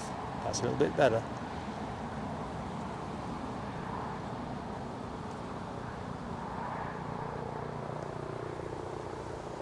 I can hear a chopper. Can I see a chopper? Seems to be behind me if it's anywhere.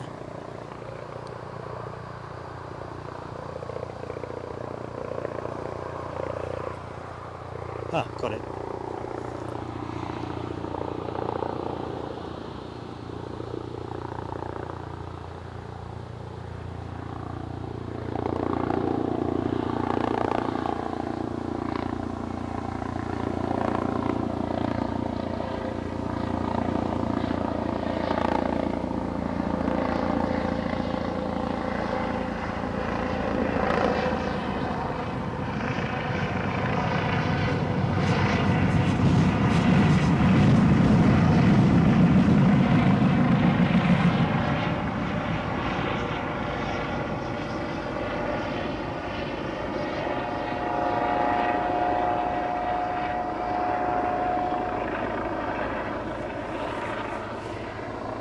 Change my feet over there.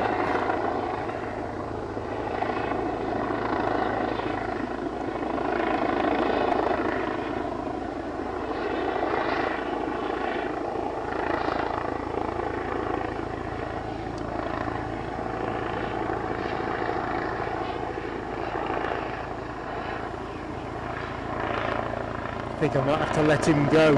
Cable's getting tight. Ah, easy a bit.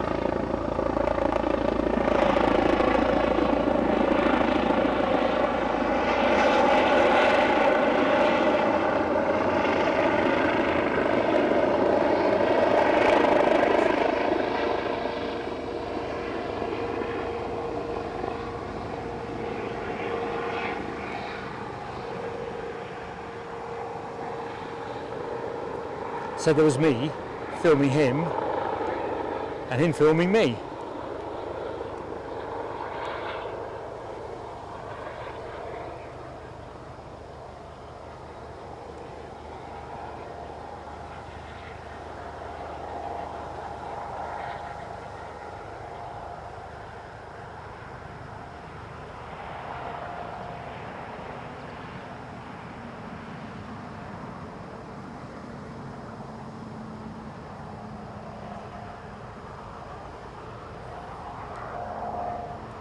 Think he's going to come in and land?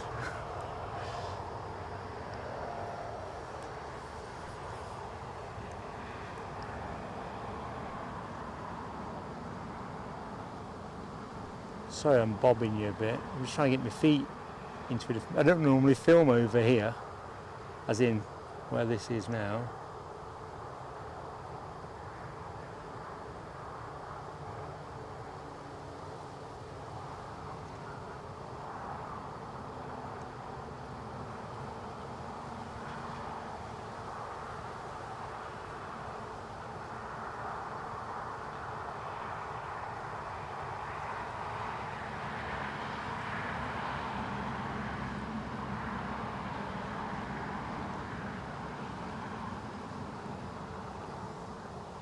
So I'll pick him up in a minute. I'm getting cramp in the back of my neck.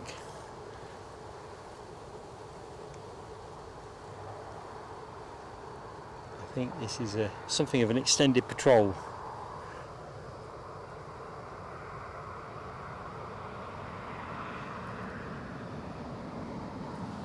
Tony Cage. Yes, I think if the chopper had landed in this field, which it's not really a prospect they would want, I think, and you find me being roughed up, so to speak, cuffed up, that's the word I'm after.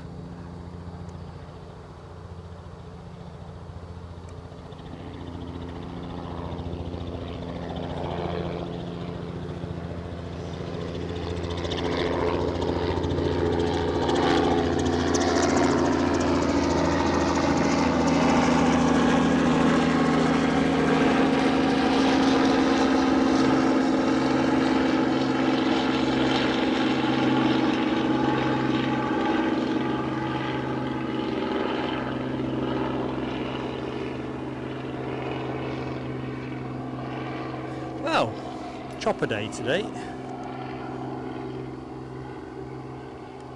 Restless on the Ryanair. Bit of deboarding action while I catch up with the chat. Thanks Les Donaldson. Jet 2 due in 10 minutes. 9 minutes now. That police chopper's coming in on its proper approach now, so I guess it's lunchtime. So I'm guessing they must have a really elevated sense that the threat of disruption here is a strong one. This chopper's been up a while, hasn't it?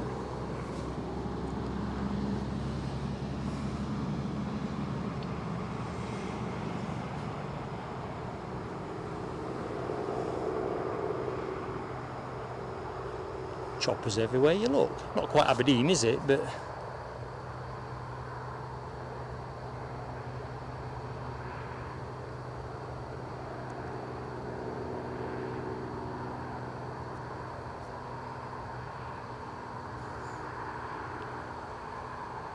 not that I own one, and like I say, I'm not doing politics, but probably just as well I'm not wearing a Extinction Rebellion or Just Stop Oil t-shirt.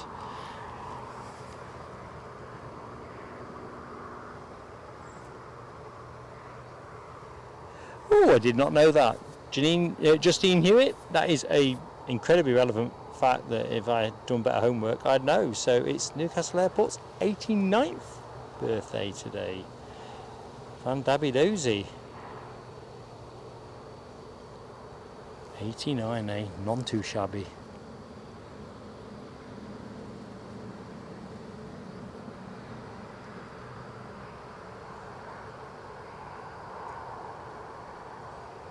Yeah, Chip has. They're probably trying to see if they can get down on the roof at Greg's.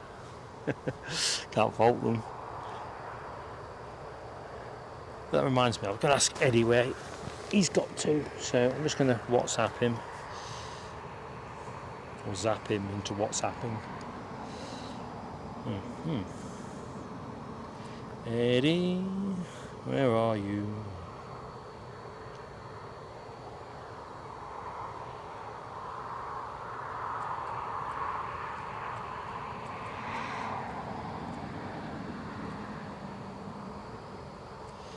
Message launched. Let's for a quick squeak. So what should be happening? Let's find out. That Jet 2 that Les spoke about from Alicante is pretty much to the left of Sunderland, a 737-800, registered Golf Juliet Zulu Hotel Papa. 7 years of age, currently at just shy of 6,000 feet, making for the coast. Tony, just stop Mark for testers. That is super droll. Probably find Mrs. PSA and Eddie wearing balaclavas in that blooming ensemble. Oh dear. So let's confirm Sun Express are pinging, and they're doing better than pinging. You can just see that tail at the back of your shot. They are pushing back and turning, so that's going to be your next departure. Chavs, good afternoon. Happy Friday. What we need is to get Eddie down here in a high-vis vest. Then I can keep the camera rolling. Oh dear.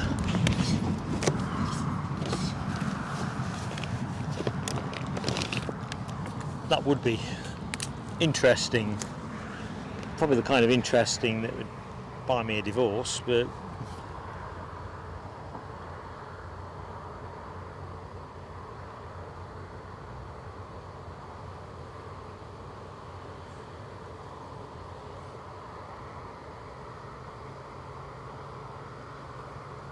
chavs, yes, there is a reason why the clock is a little bit smaller today. I generally like it to be minimised, and I might have just by a millimetre have just gone a little bit more than I intended. Let's just have a little look on my screen. Oh no, that looks about what I intended. So yeah, generally feedback from folks is they prefer less on-screen graphic, and that was why we tried radar box graphics, I don't know, probably a year ago now. Time's gone by so fast, but a number of people did contact me outside of chat to say prefer less graphic on screen. So well, the clock and the airport, literally we try to keep that small as we can. Downside is, I know if you're viewing it on a phone, you've got, you know, it's not quite so big, but I think people know they're at Newcastle, and as long as they can see the time, I kind of think we are where we would be. I might be a millimetre or so short of what I intended size wise, but yeah, that's the long answer to a short question, or hope that helps. Hawkeye New is in the house. How are you doing, my friend? Hope you're having a good week. So that's Sun Express still being decoupled from its barge. Our Jet 2 is paralleling the coast at the minute before making its final turn at Seaton Sluice or thereabouts. So it should be with us. Flight radar says 2 minutes, I think 3. 100 likes are up. I forgot about likes. I should. Thank you, Gary. You're keeping me nicely in focus. So, folks, if you get to hit the like, please do give us that like. Obviously, as a small channel, it really punches its weight. You know, we're not a like factory and all that malarkey. So it's not the game we do. But obviously, likes helps the channel get promoted with YouTube. Get more viewers, new viewers, and everything to blend in with our existing great community. Right, so that's 100 up. I should have one of those cricket audios, you know, where they clap the 100, but that would be another button to press. Probably not the best look for me to wear. So while we're thinking about likes as well, if you've yet to subscribe, it's always a good thing to do, because then you can say hi in the chat, and of course it's free as well. So I think if you hit the subscribe button, you wait about 2 minutes and bosh, you're in, which is all good. So it'd be lovely to say hello to some new faces. Don't be shy, it's a great group of friends we've got here.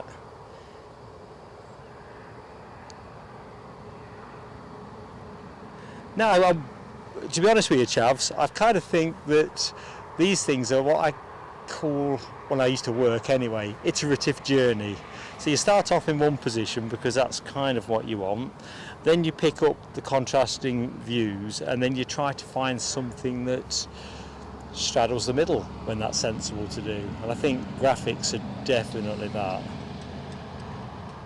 Right, what's the windsock doing? I did say the wind was going to strengthen, didn't I? Forecast was pretty much in that direction. Our Jet 2 is now twinkling like the Star of David on the far horizon. So turn now completed. Debbie says, I don't do clutter. Have to be really candid. Mark does clutter. You're probably not that surprised, are you? I think I mentioned on Wednesday, Mrs. PSA was round at Eddie's gaff, and she mentioned in passing that his home office, we use that term home office, but we talk about the spare bedroom, like his is mint tidy, you know, like minimalist Eddie. And I think the inferred criticism was, look at the state of yours. Fair point, really. I better get it ship shape and Bristol fashion, because we've got our next members online social for the 18th of August. And in and around that is the possibility that if the weather proved really rubbish or whatever, we might pivot away from doing it at Esher Airfield. So the plan at the minute is to do it at Esher. No godly reason why we can't. The people who operate the airfield are incredibly supportive of us doing so, but of course in all such matters you should always have plan B in your pocket, and plan B will be my home office. So sort my stuff out, I'm not using a swear word there, but yeah, sort my stuff out.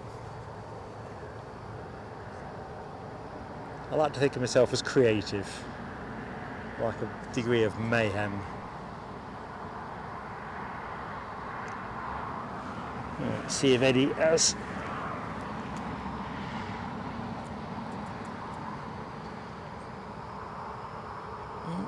no message, no response there. I'll give him 5, might give him a ring actually.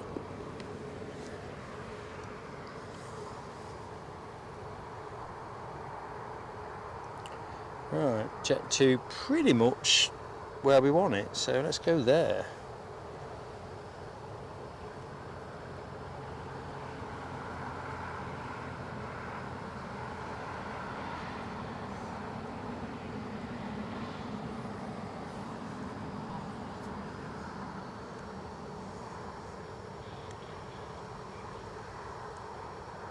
Don't dazzle, dip your headlights.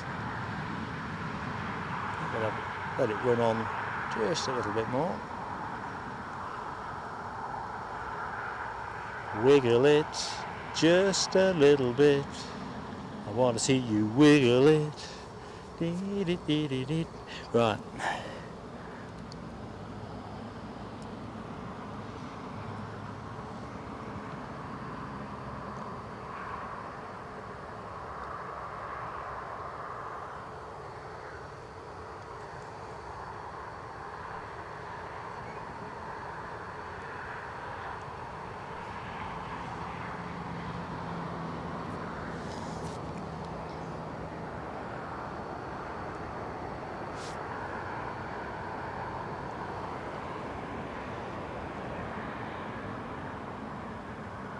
Thank you, John Robbo. Great cache of facts there, my friend. Delivered in December 2016.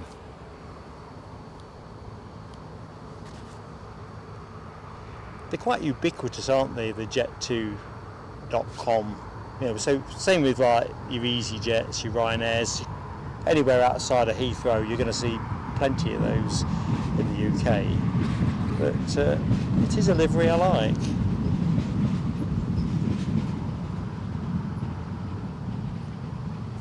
Although I'll be the first to concede that variety is definitely the spice of life. Right, I think our Sun Express is going to be nicely down the track. It is, so next departure is pending. Debbie, God love you. Fireworks for Debbie. Angus O being the recipient. I don't know if Angus is in the show. If you are, good afternoon. And if you're not, well, it's great to have you back with us, Angus, because I know you've previously benefited. Debbie, God love you. Thank you so much for your support of the channel. I think I could probably do the fireworks.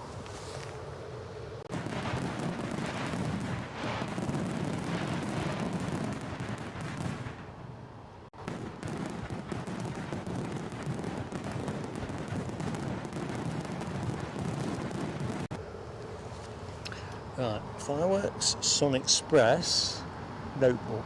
That's the 3 things in my head at the minute. So thanks, Debbie. Awesome.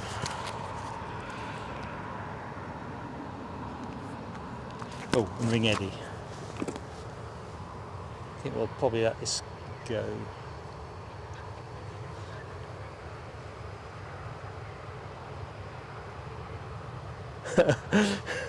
Going back in the chat.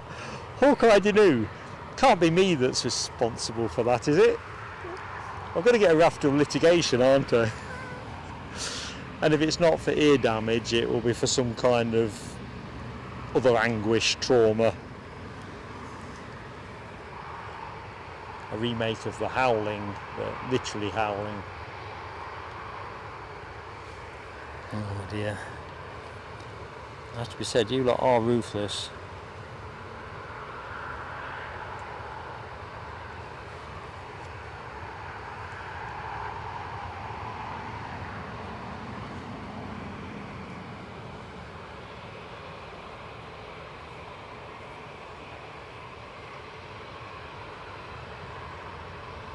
Trevor Russell, good afternoon Trev, hope all is good, and thanks John Robbo for those fantastic facts regarding our Sun Express, delivered January 24th of this year.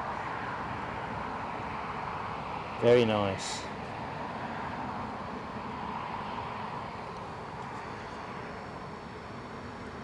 I must admit, every time I check Sun Express on the listing, I'm kind of thinking, give us a special livery. I know we've had Paw Patrol here, and I know they've got some others, but yeah, it's always nice. Same with Eurowings, when I check them out, I always think, oh, be a 320. I don't think they've got many 319s with anything special on them, but a 320 was something jazzy. But Sun Express bog standard ain't bad, is it? I quite like it.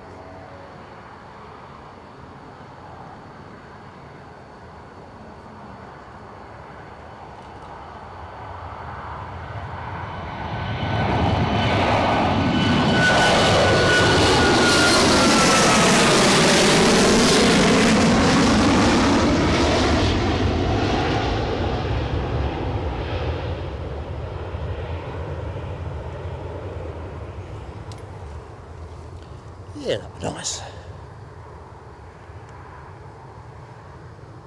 So, where are we now? I have to refresh my flight radar. It's like running a 4-stroke engine on 2-stroke.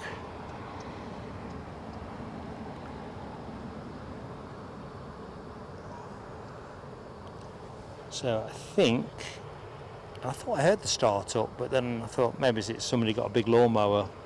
That 2XL Beach King Air 350i, Mark's current plane of the day, has to be said.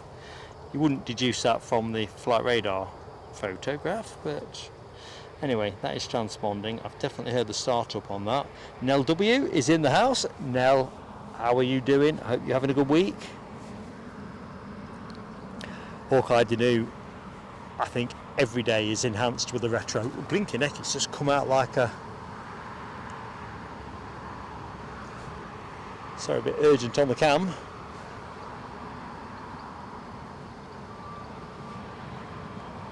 So that baby is on its way back to Aberdeen.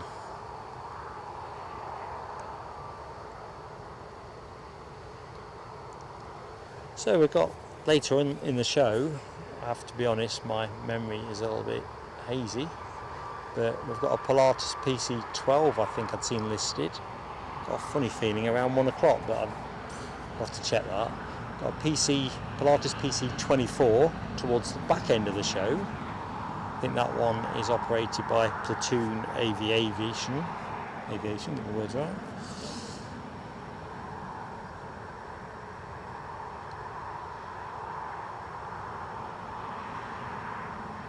Anyway, good afternoon to anybody else that has just joined the live stream. Welcome to Newcastle International. So, Nell and family getting ready to go back to the farm on Sunday for 3 weeks.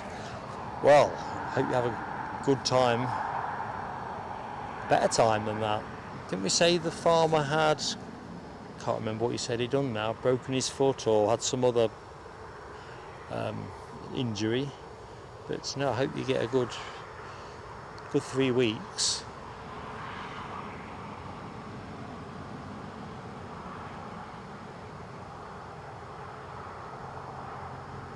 It's funny actually, when I set up to film the clips that I showed earlier in the stream, the Dassault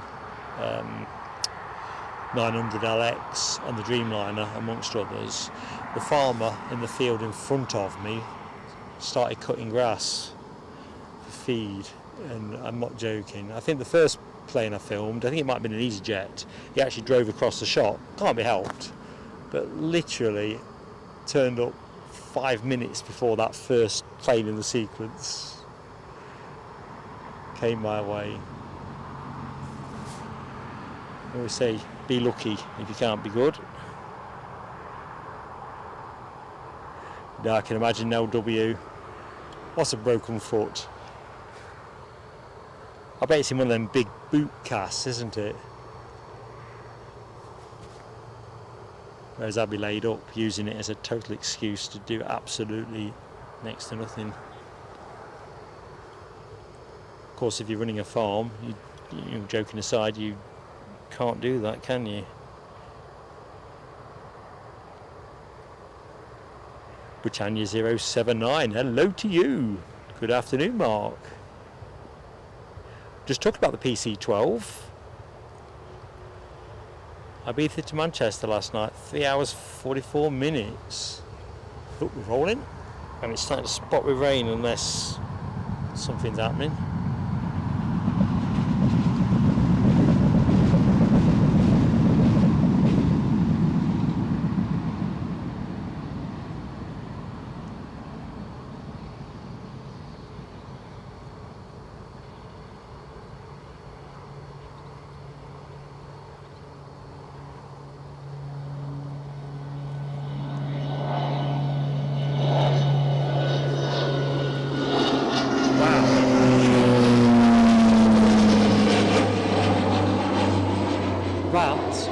Slippery little sucker to get hold of.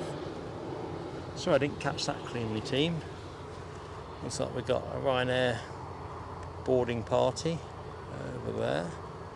No, that was deceptively quick off the track. Little Ellen, I like that. I think I probably should feed my grass on whiskey, although I can't afford to do that, but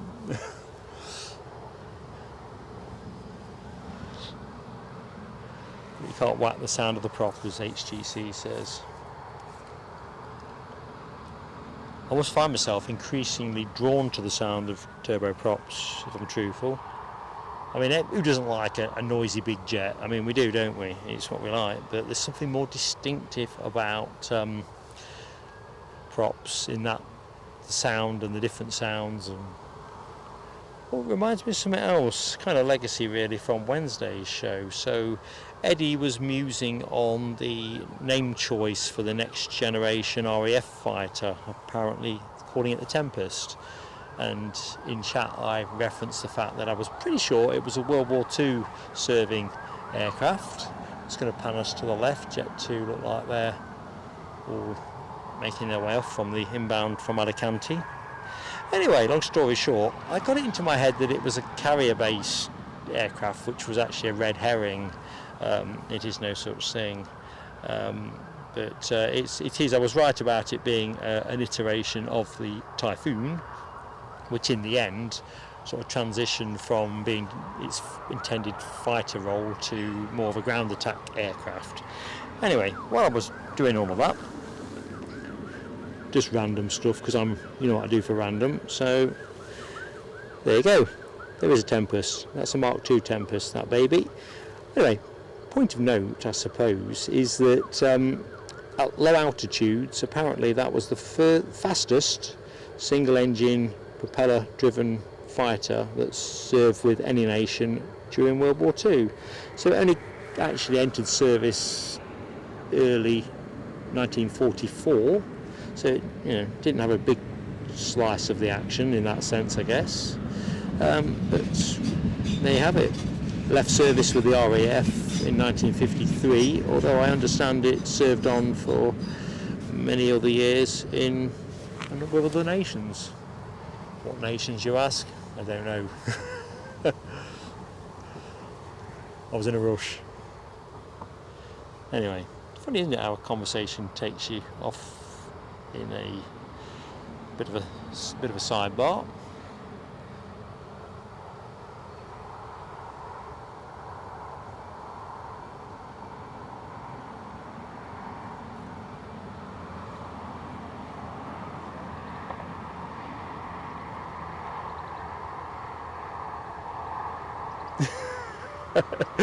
Tony Cage, that's got to be a spoof, hasn't it? Although I was discussing this very point with Eddie's wife yesterday afternoon. They popped round for a pot of tea and to share a bit of cake with us. And cripes, look at that. And I was saying, you know, like in the way that if you go to a railway station in most major cities these days, or you're spending a penny, so to speak, you probably have to pay 50p a pound or whatever the blinking heck. And so it is. And I was sort of saying out loud, I really, on that basis, that commuters will accept paying to use stations, toilets and so forth, that it may only be a matter of time before an airline broke ranks and started charging for that particular privilege. And I couldn't imagine that Ryanair would be backward at coming forward with doing that. Let's see, shall we?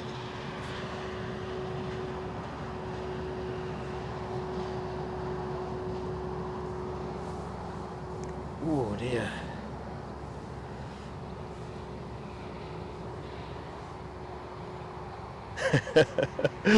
Stephen Marchant, £5 for the loo paper. It probably comes in a number of upgrade options at that, I guess. Tracing paper, sort of a la school days.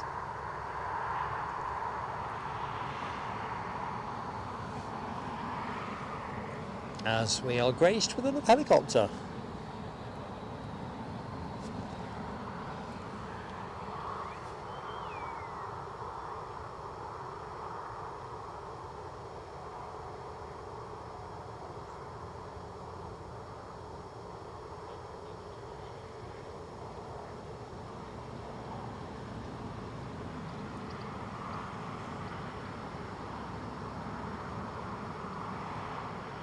Well, I don't think we've seen that one today with the Go Faster lime green stripe down the side.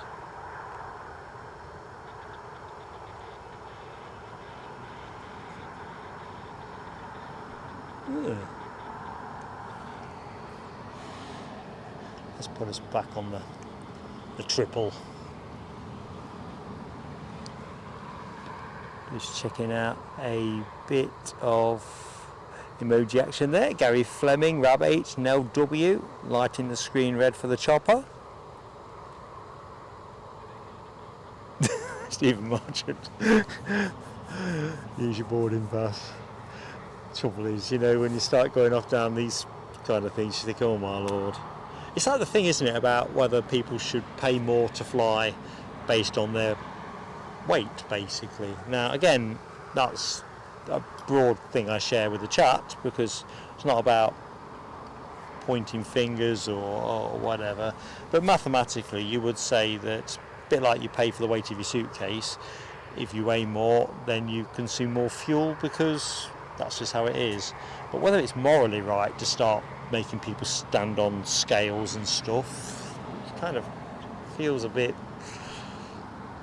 cattle market-ish to me. But there you go.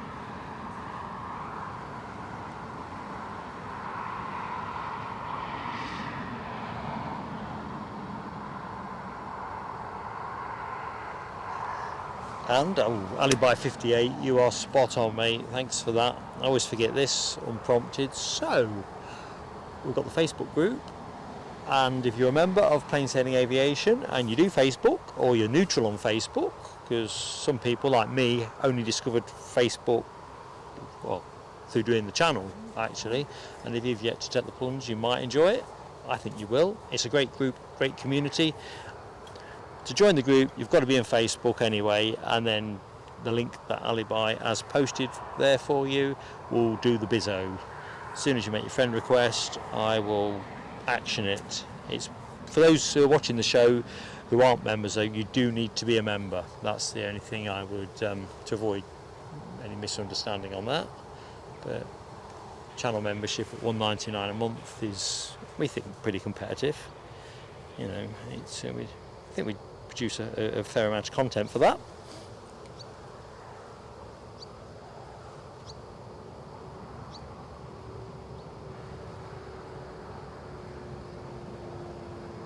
Right.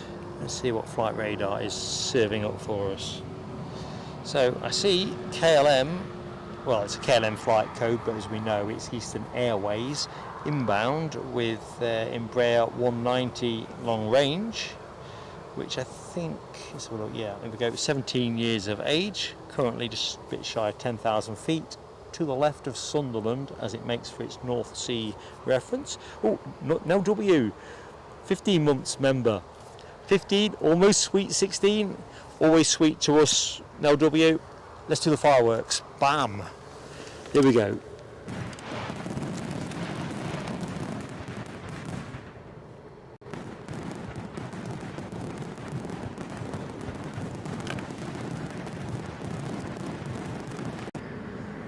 Such a great friend to the channel, and of course a member of our fantastic moderators team.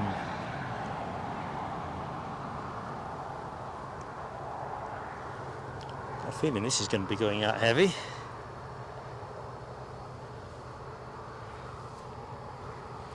Right, let's see where we might be with Eduardo. I've got an inbound message, no updates. I knew this was going to happen. He's gambled because he needs the time to do some other things, and I said, you do know you're going to potentially, you're going to find yourself stuck.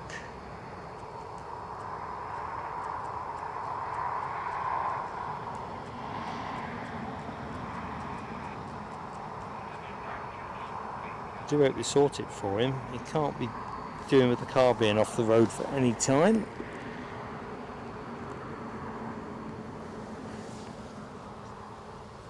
Right, so inbound plane, small minutes away, so you might just get time to get the kettle on if you've got one of those very fast kettles. Do stay hydrated, caffeinated. I know decaf seems to be a thing, but I always think, you know, the feel-good factor always seems to come with a bit of caffeine.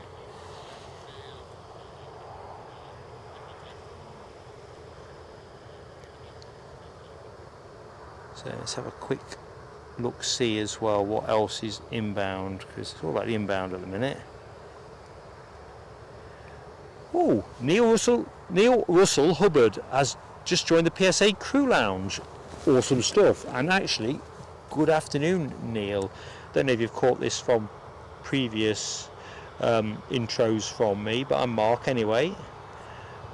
Very pleased to welcome you to the PSA Crew Lounge, and even more pleased to put the fireworks on for you. Here we go.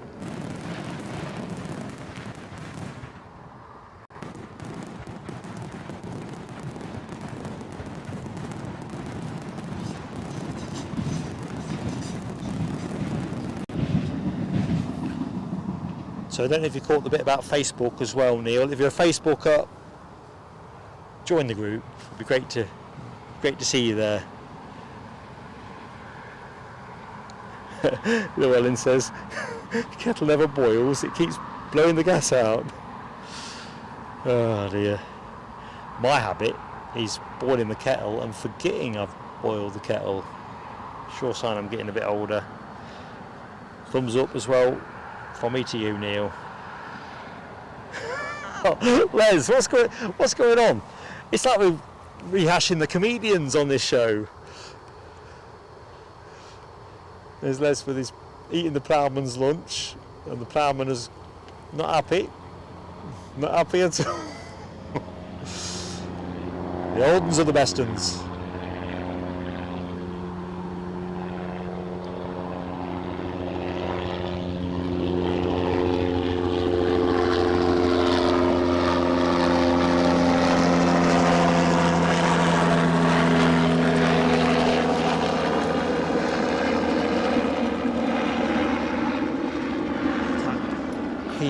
Focus on that baby.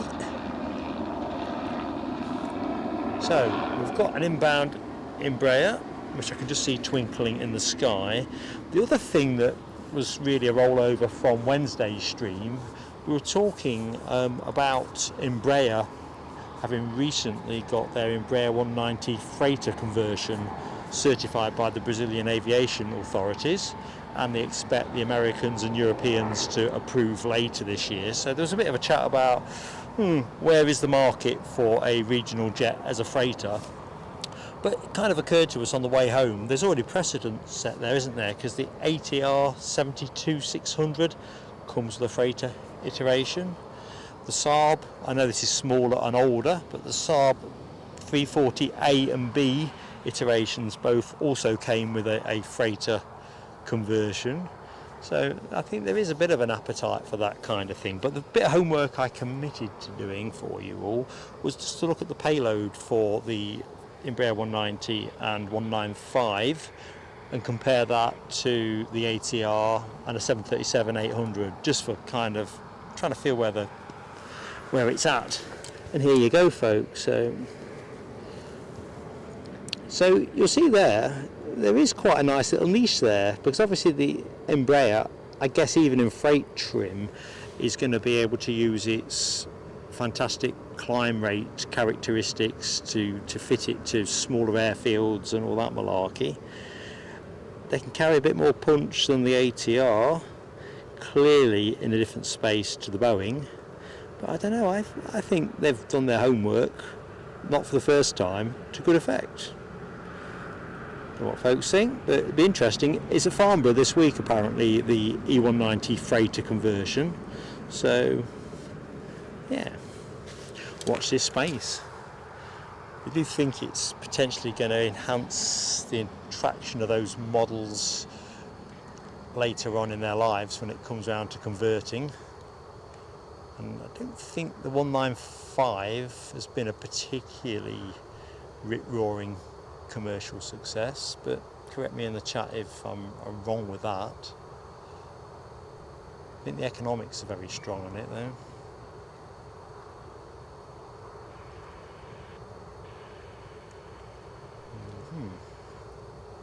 Might just have to be a bit patient with this.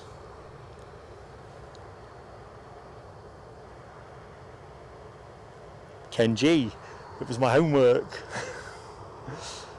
Although to be fair, I didn't have to stray far to get the information, but I was fascinated because we were just in the knockabout chat. You know, corporations like Embraer don't make wild bets, do they? You know, they've been pretty shrewd.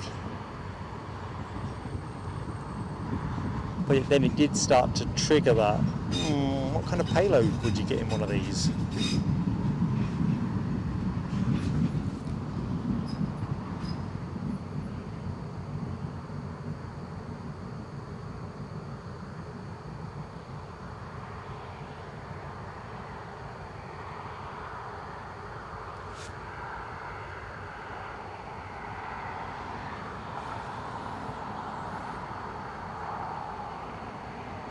I think this was Eddie's plane of the day, wasn't it, on Wednesday? He liked the minimalist look with the eastern splash on the tail.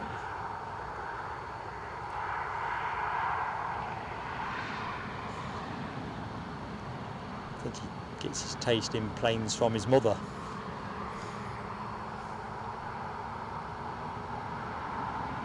Or liveries, anyway.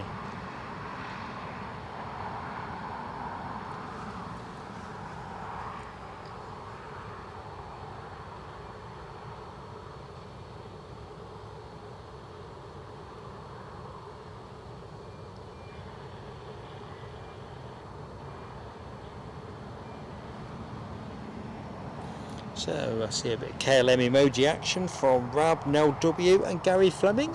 Nice to see. I think we probably ought to bring the smiley dolphin back when we start to see the dolphin here. Note to self, I think we might take the dolphin to Edinburgh on the smiley dolphin to Edinburgh on Sunday.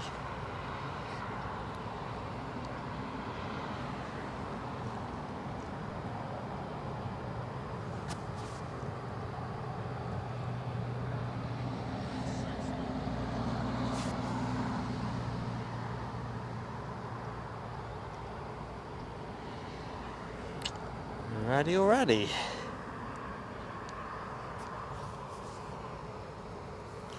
Ken G, I think it's going to be fascinating to see how this does play out. It really will. particularly I suppose it's all going to be as well in what it actually costs to install the conversion. But yeah, I'm looking forward to seeing a bit of that.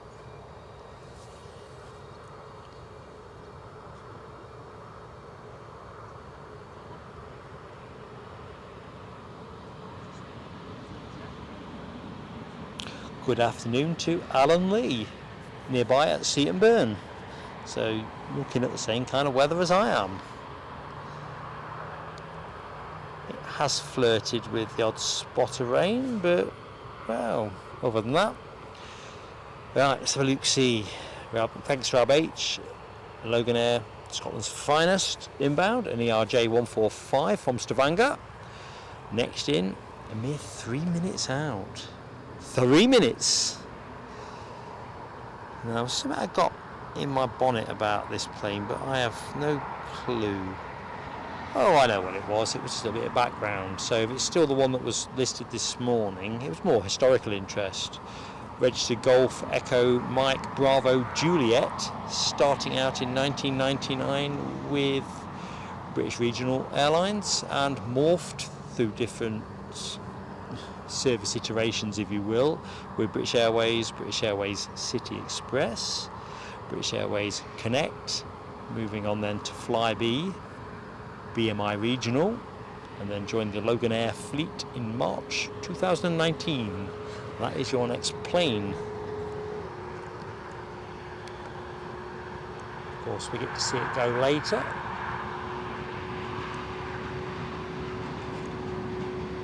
Although, for the life of me, I can't remember where, so I'm just going to stay long at the minute, just to avoid getting mugged on the focus.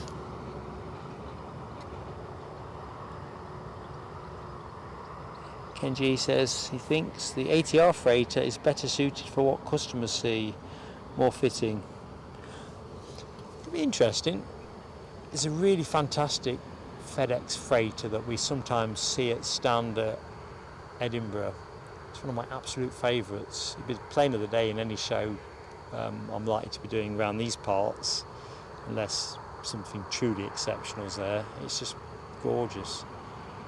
I think I managed to film it the once outside of the stream. It went out mid-afternoon one Sunday, and I kind of loitered to get it just as a members exclusive video, not for broader publication.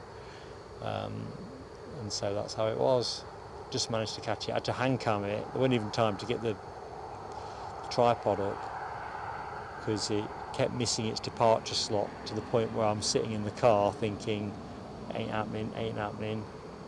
And then one of our friends, Finlay the airplane spotter, some of the people in the chat today will know Finlay, tapped on the window basically and says, it's moving. What do you mean it's moving? It only started transponding 2 minutes ago. So I had to run like Billy-O, no time to put a tripod up, just had to do it by hand. I'm glad I did.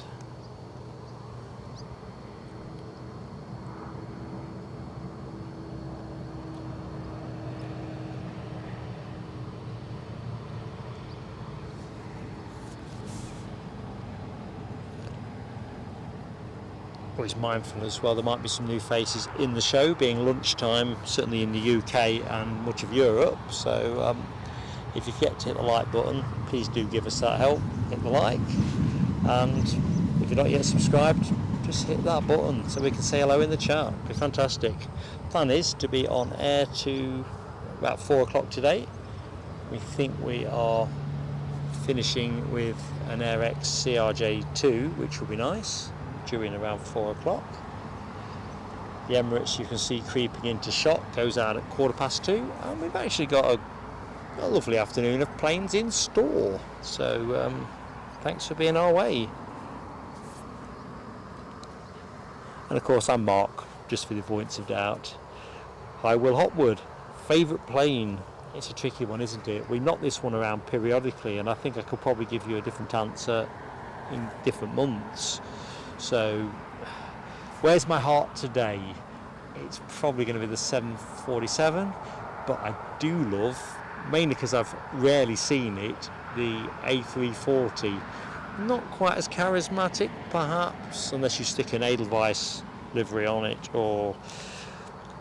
but still probably the scarcity, and until recently I hadn't seen one in person. So we had one at Newcastle a few weeks ago, and we were lucky enough to film that. And well, who doesn't love a 747? If you want to throw it open to all-time planes, Concorde's going to rank strongly. I do love the VC-10, I do love the Trident, and you start to go off on this. Well, hang on a minute, it's like picking a football team with 15 players before you know where you are, because you've kept moving it on. So I've kind of concluded that it depends where my heart is on a given day. What's yours? It might be revealed further on. Let's see.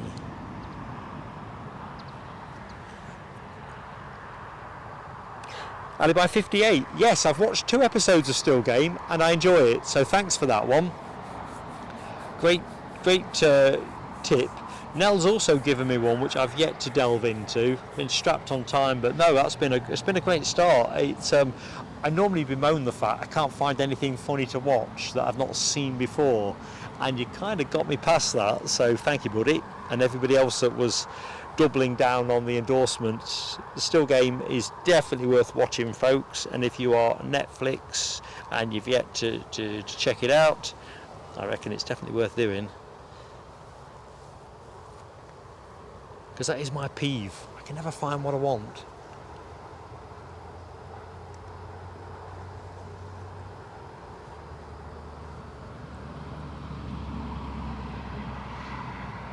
Chipaz, I've just seen you've left, so sorry mate if I've missed it, but do take care. Ken G, that 340. I mean, the one we had here was, I thought, you can find the clip for that quite easily if you look at our well, it was a live stream, wasn't it? So being that, I think I've time-stamped it. I should have time-stamped it. Absolutely gorgeous. No, it wasn't AirX, was it? I can't remember whose it was now. I had a mental blank, but it was gorgeous. Absolutely gorgeous.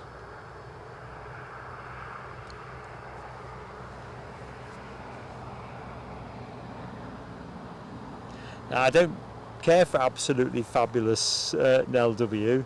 It used to be a source of amusement in my family circle, because others, not Eddie actually, but you know, others like my brother and mum and dad and others, I think they think I must have a sense of humour gene missing, but I never really got with Abfab. Bruce 747, good afternoon, Bruce. Donna Bergman, hello to you. First coffee of the day in North Carolina. Blue Ridge Mountain foothills. That does sound rather nice. What kind of weather's greeting you there? I'm imagining some kind of sunny, bright, wispy clouds in the sky. All things being possible kind of day. Anyway, Dana, thank you so much for joining us.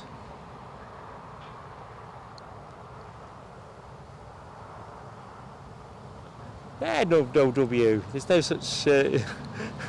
We're knocking it about. Yeah, Tony Cage. I think you're one of those as well that previously. I mean, there was a whole bunch of you. Rab, Lucky Seven. I think everybody north of the border was very much. You got to give it a go, and yeah. Yeah, sometimes you give something a go and you think, nah, I'm just not getting it, and you kind of move on, but no, definitely not that. I don't know how many series there are, because that's the other good thing. It's a really sweet moment when you've found something funny and there's at least half a dozen series to go at.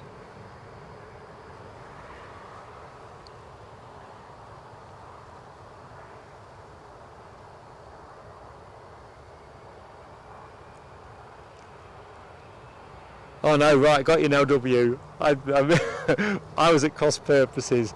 Hang on, we've got a bit of Ryanair action. We've got a bit of live aviation action. Really excited, too excited for my lips to flap in the requisite speeds. Metro train in the background. Not the sounds of my brain grinding into action mode. We're up and running. which is nice. And we've got somebody on finals. It does get a little bit slack around lunch. This is a VistaJet inbound, a Bombardier Challenger 350 inbound from Paris Le Bourget, is it? Le Bourget, LBG? And it probably isn't said like that.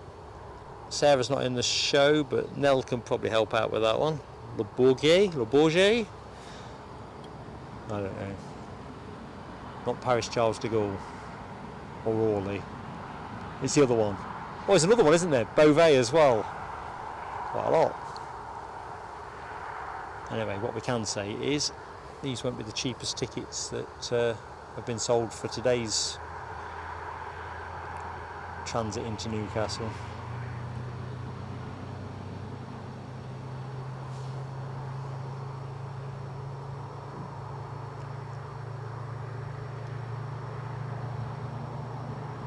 Forgotten we got the VistaJet inbound.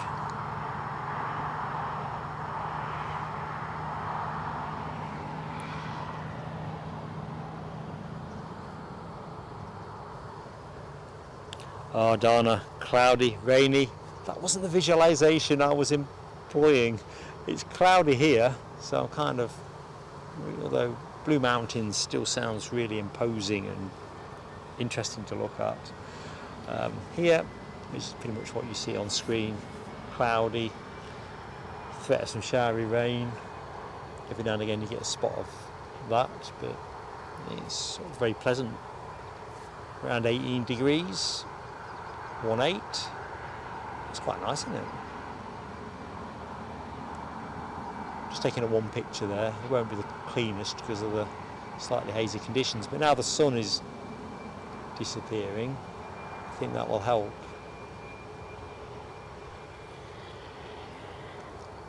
Tell you what, I don't know about you folks, but I'm actually up for a heavy shower. I think I can get the lid on most of this stuff pretty quickly. You can quote me on that if I fail. Thanks, Fab H. The only thing is I can't remember which way did I say it. Le Bourget or Bourget? J, I think. Bourget. Nell's breaking it down for me. Le Bourget with Bourget. Bourget. I don't know. I'm going to stop this. I'm dying on air. You know me though. I just got to get a go. So. Thanks, Rob H, for confirming. For a minute I thought it was already going to be on the runway. We've got a 737-800 from Faro turning onto finals. Let's get me off my tuffet.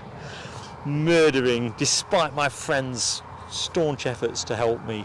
Murdering pronunciation. Good thing that's not a crime. That would explain why the helicopter was circling me earlier. So, Ryanair, Max 8 200. Off to Gran Canaria. Thanks, Nell W. Thing is, if you asked me to say it again, I'd say something different. Eddie shakes his head, as folks will know. Eddie is multilingual, as in the way that other people understand him. I'm sort of multilingual in a way that people that often don't understand me. It's what I like when we go doing streams abroad, actually. Having to kind of live on my wits. And I'll tell you, that is thin fare. A bit more chopper action. And Gary Fleming, Rab H, welcoming this chopper home with a bit of red.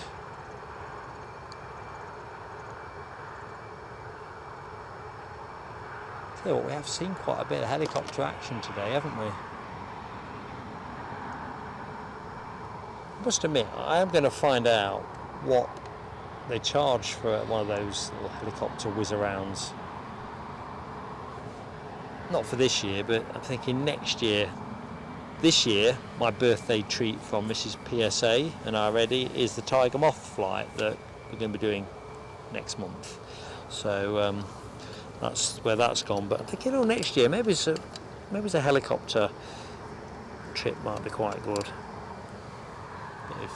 tasty in-flight footage to share with you all. And I'm not much of a helicopter aficionado really. I kind of seem worrying, but I don't know.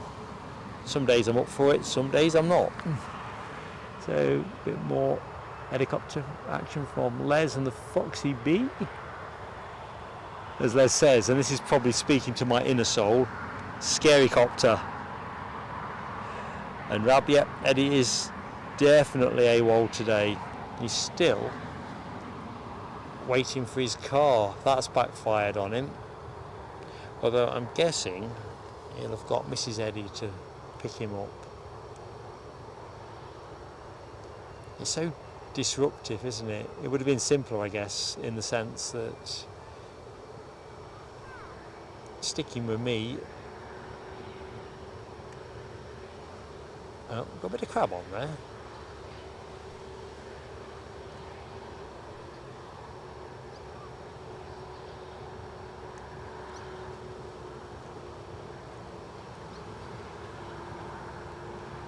Not a lot.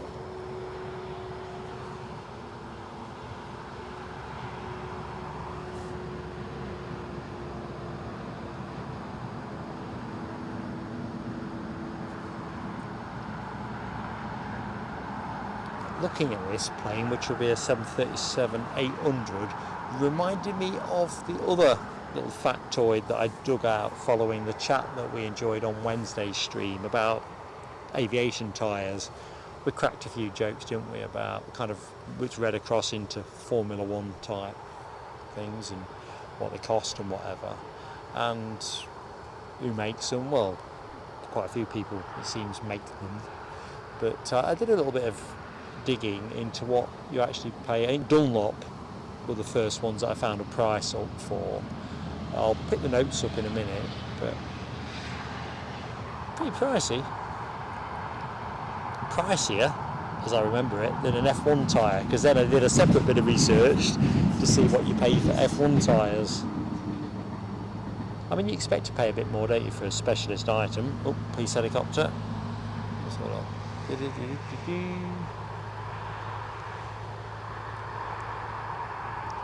Looking for people who can't pronounce words properly. Seems to be heading my way.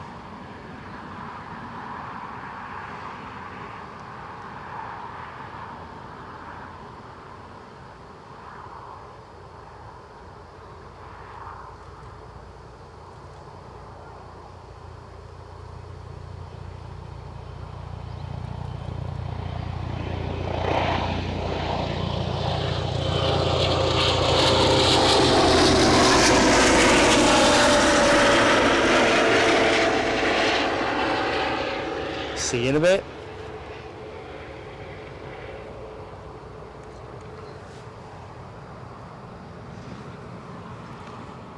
So that Gran Canaria departure is still fair way down the track. Our EasyJet arrival from Faro still to make the gate. Everything proceeding nice and steady. Yeah, I think you're right, Gary Fleming. Lunch break is over. Loving that rash of red for the latest helicopter outing. Sortie, if you will. Rab H, now W, Kent G, and Gary, of course. Yeah, let's not chuck me in the cells. I don't think I'd enjoy it too much. Although you're not really meant to enjoy it, are you, on reflection? Right, what was I doing? I know what I was doing. Trying to see what the latest from Eduardo was going to be, other than, have I got a follow-up message? No, I've got no further up message.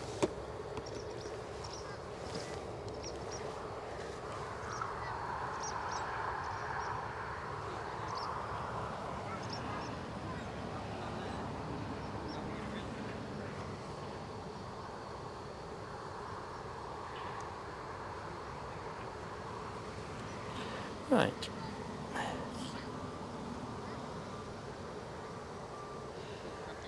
We do have more inbound action. So we've obviously got this baby to wave off, and then Chewy are inbound from Palma de Mallorca, 737-800, coming our way shortly. Just turning in last time I looked, currently at 3,200 feet, and declining.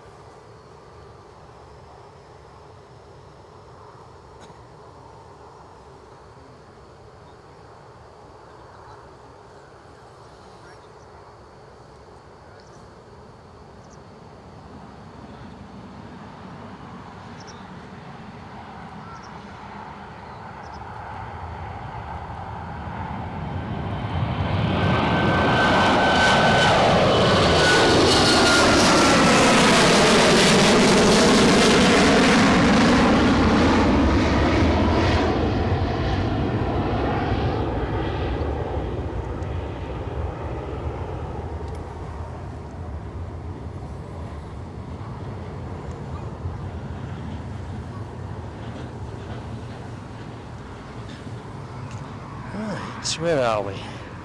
Let's have a look at that tailfin Armada. Can you have a tailfin Armada? You can if we say you can, can't you? Rab H, no W, HGC, Gary Fleming, Yorkshire Biker, and a Foxy B. Robert B confirming Jet 2737 from Mallorca, due in 13 minutes. So I think Chewy is our next action. I can just see it on far horizon. So our inbound aircraft, Golf registered, that is, Golf Tango Alpha Whiskey X-Ray, 10 years of age, having entered service with Chewy in March 2014. That's your next inbound, folks.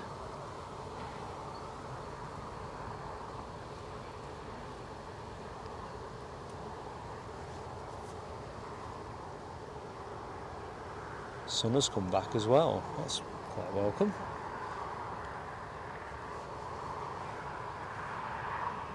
Went for my, what I would describe as heavy duty sun cream today.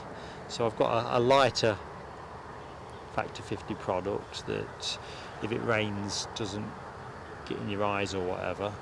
This stuff is the kind of stuff I would slap on around the poolside on holiday. I've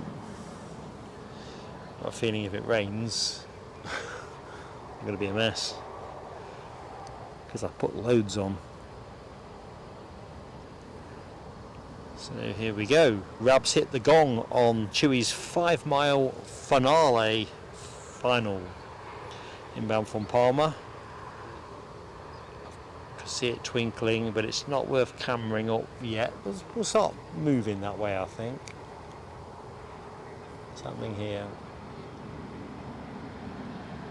Looks like we're boarding the Emirates Triple. So that is due to go out in half an hour. So that's quite a good sign. Certainly came in early enough to go out on time.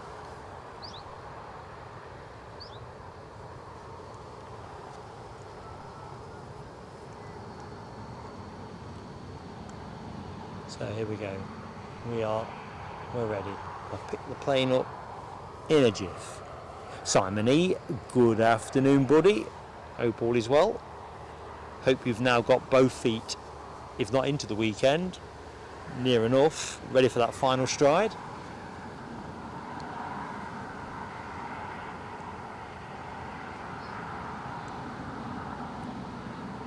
Just in time for a Chewy.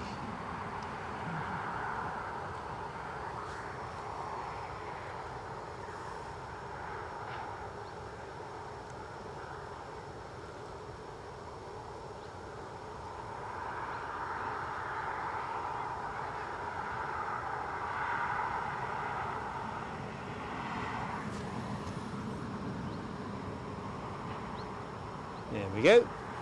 Bob's your uncle.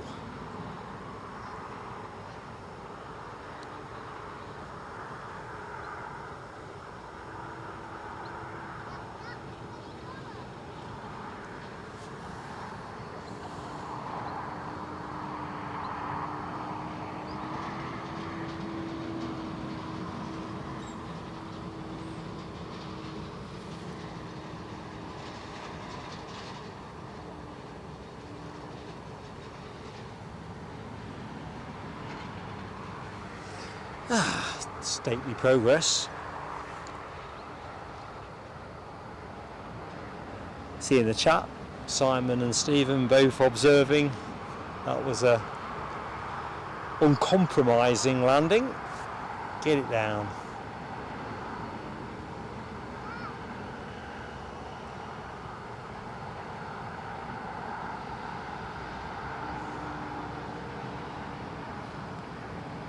Might have to get the brolly back on for sun deflection duties. I think it's starting to get warm again now the sun is on it. Come on, get out the bushes. In fact, let's look at the tower. If you're watching up there ATC, or more likely watching and on a break if you're going to be watching, hello from Mark. And bottom right hand of the screen you're going to see our 737.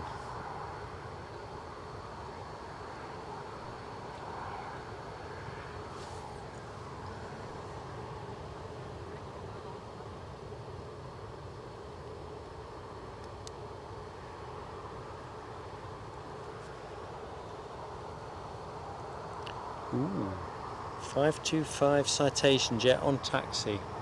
Thanks, Rab. Roger that.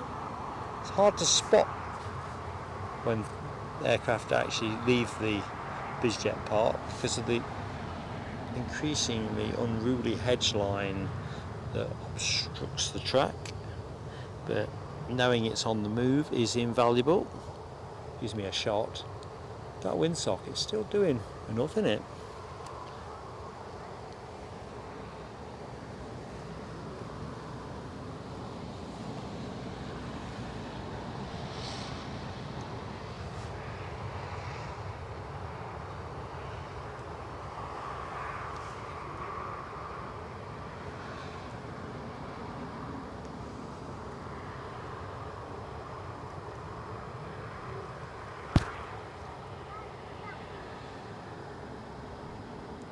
Still boarding away on that 777, aren't they? So according to Meta, we are currently existing under scattered clouds. True that, although quite a lot of scattered clouds. It's not so much scattered anymore, to be fair. 17 degree temperatures, yeah. Winds at around 10 knots. There's a degree of crosswind, but it's about 4 knots worth of crosswind component, headwind at around 9 knots, so crosswind percentage at 42%.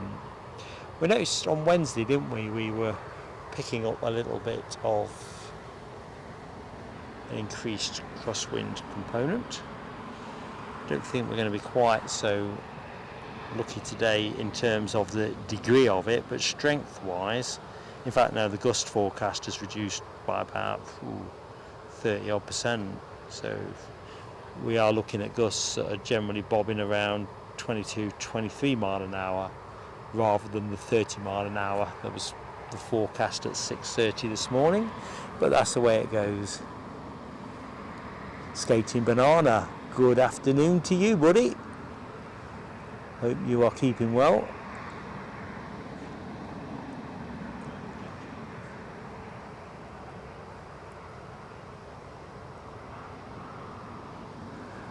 Alibi, in fact, for other friends of the show, so Michelle would really love to be with us on the stream both Wednesday and today. She's just not got enough fuel in the tank at the minute, as regulars of the show will know, and friends of Michelle. She's managing a really difficult long-term health condition and gets a lot of tricky days out of that. And when I say tricky days, I'm underplaying it by a factor of 100. So all our love goes to Michelle. Absolutely great friend of the channel, and I'm hoping she'll be able to join us on Sunday, but it's really one of those things that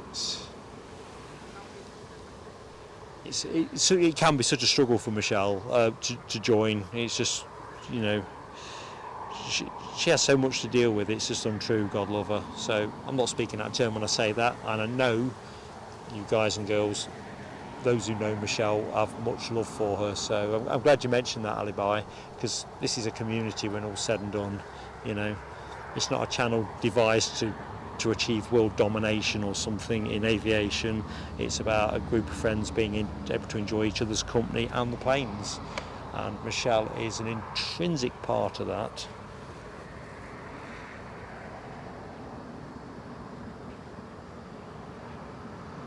Michelle types, so the alibi says this is her typos. Michelle types in the way that I speak. It's 100% authentic. Right, I was going to put that brolly up, wasn't I? Because I know what's going to happen. It'll be 20 minutes from now. Something of thermal. And if I can take a little bit of temperature off everything, it'll save me a load of trouble later. Debbie, I'm assuming that's Rab with typos you're looking at. Cripes, telescope alert. Brolly goes down.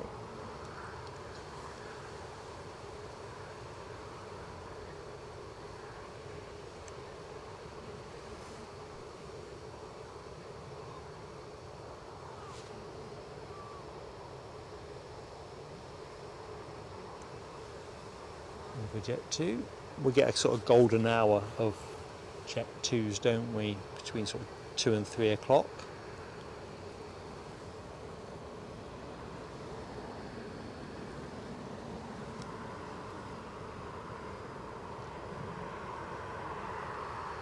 So this baby inbound from Palma.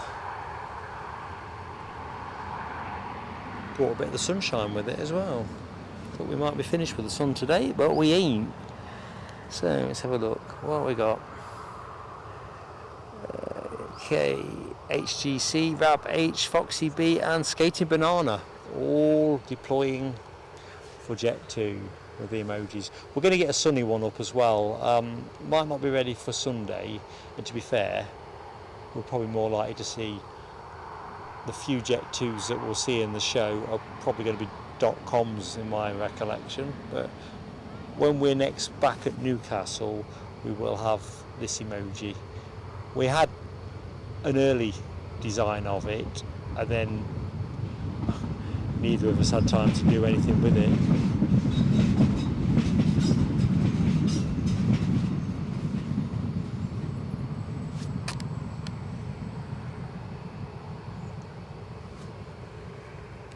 So I put the brolly out as a sunscreen and the sun's gone in.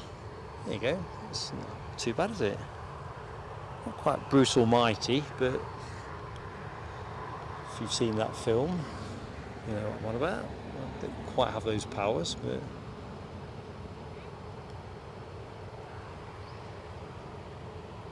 so we've got this Jet 2 inbound. We have another one heading out. So holidays livery in.com on its way out to Skiathos.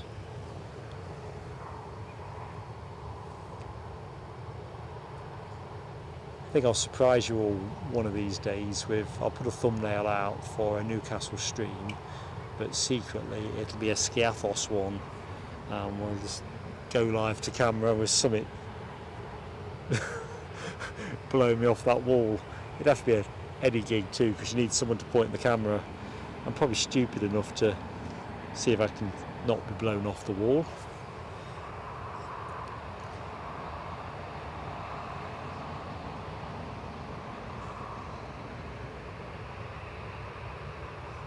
Right. All good. So looking at, oh yes, 737-800. So just to tidy up the loose end that was the chat about tyres on Wednesday. I'll have to fetch my notes up because head's a shed. If I can get my notes up. Come on, notes, don't fail me now. Here we go. So, oh, I've just spotted something else in the notes. So, being typically me, I'll just deviate a bit more because I was hoping Eddie would be here by now. A lot of chit chat about Wimpy. So, those of us of a certain age can remember Wimpy, and certainly for me, it was the first place I ever bought a burger back in the 70s. Well, turns out they are back. Eddie was right about that. But the thing we were curious about is how back are they? 62 restaurants now in the UK, 59 in England and 3 in Scotland. So there you go, random factoid. Definitely back. I think it's going to be Eddie's waking mission, although interestingly I think the nearest to us would be probably West Yorkshire, I'm thinking.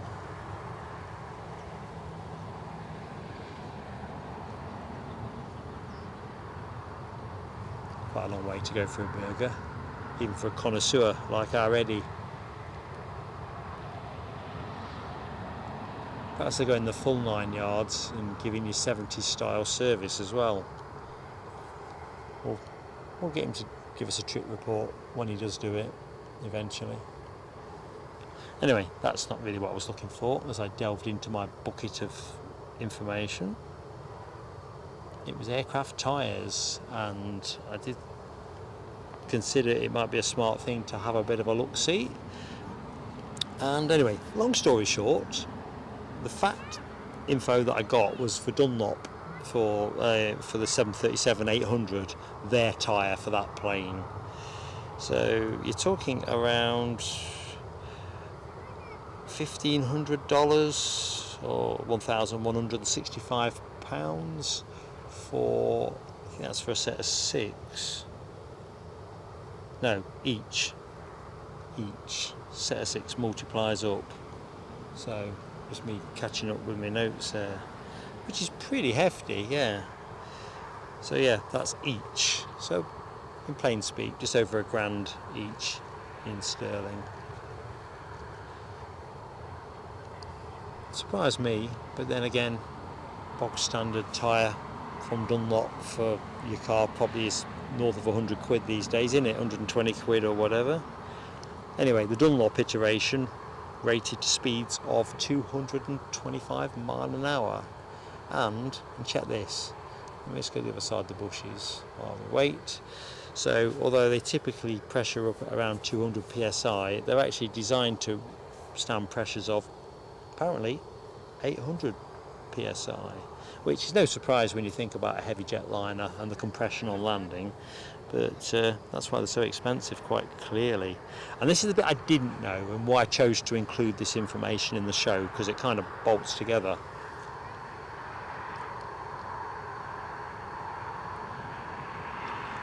Looks like this could have been a telescope waiting to happen, snuck out without me seeing it. I did say they're hard to.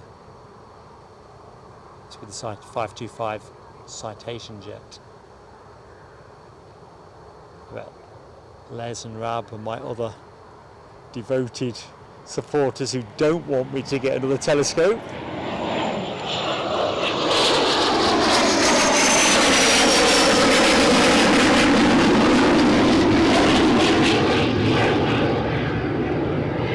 Yeah, it's squirty for me, that one. But you thought, telescope coming, no. Or was it really yes? I don't know. Anyway, we're talking tyres. I did say F1 read over. So for a Formula 1 car, apparently, a set of 4 tyres is around $2,700 or $2,100. So sort of pro-ratering it out, it's a pretty easy extrapolation to say that aircraft tyres are more expensive than Formula 1 tyres, certainly on a 737 or 737-800. I guess if it's a freighter, they might have to do something slightly different. But anyway, the bit that really grabbed me, and I didn't know this, is that each of the wheels apparently has a number of fusible plugs. Purpose of the plugs, this is a Wikipedia fact, so I've not corroborated it anywhere else, but it sounds logical.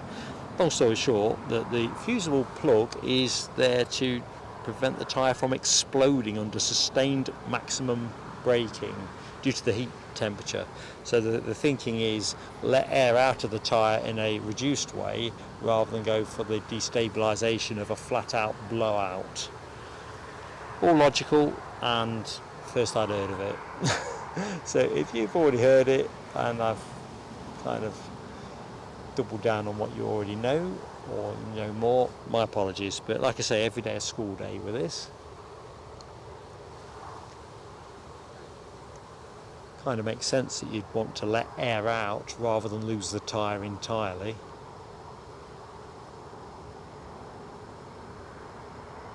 Hazy there, could do with letting some heat out of that shot. I'm just going to bring us out a little. Bit more, wiggle it just a little bit.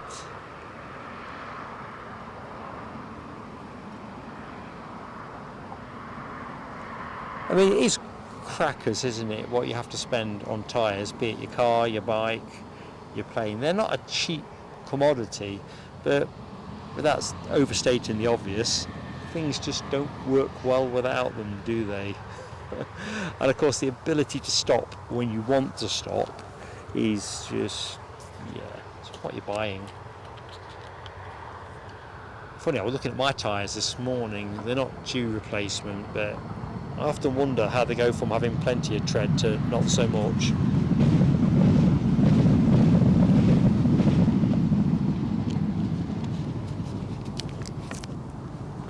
By jingo, that sun is struggling again. Let's get the sun shield up. So I'm back under the brolly.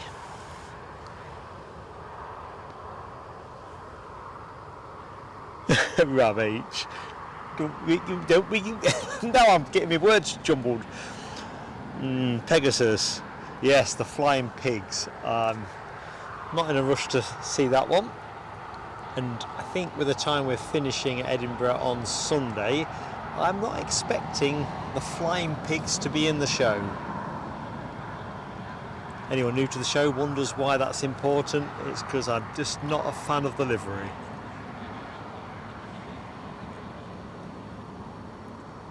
But no, I think the plan is still fluid, and I'll update members on aspects of that. I think we're looking for a slightly earlier finish on Sunday. Needs must and all that. Crikey, that is hazy. As soon as the sun comes back on, it makes such a difference. Perhaps we do need a downpour.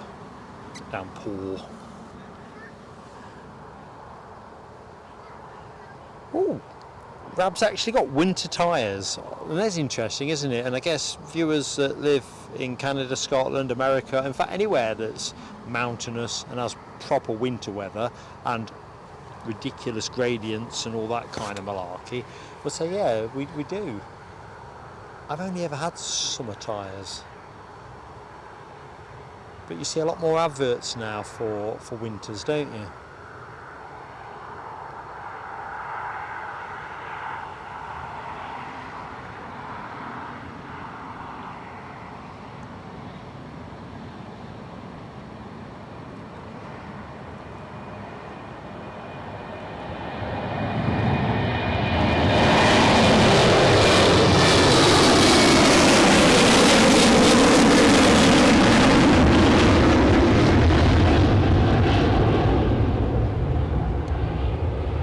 Mind you, I reckon, staying with the automobile metaphor, if that was your exhaust, you're probably going to have to get a new one.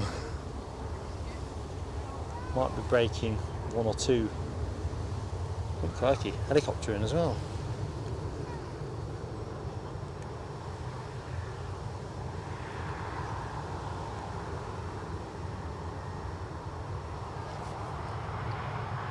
Right, something is high in the sky. On finals, I see. Pick that one up in a minute when the chopper peels off for us. What is that one with the flashy stripe?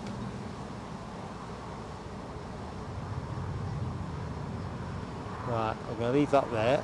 Line up and wait. See, it works at this end too. Mark at plain sailing, line up and wait. Emoji action for that chopper from Rab, Gary and HGC and the Foxy Bee. Right, there was something I meant to do here. I can't think what it was. Oh, I know it was. It was a quick canter around and check that everything is where it should be power wise. So next inbound is another Jet2 Holidays liveried 737-800. And that is inbound from Malaga, having departed 2 hours 46 minutes ago. Aircraft currently loitering at a nice conveniently round 1,000 feet, about 875 now. 6 years of age, entered service December 2017. That's a potted pen pick of your next arrival. Go on, Bennett, the sun is strong now.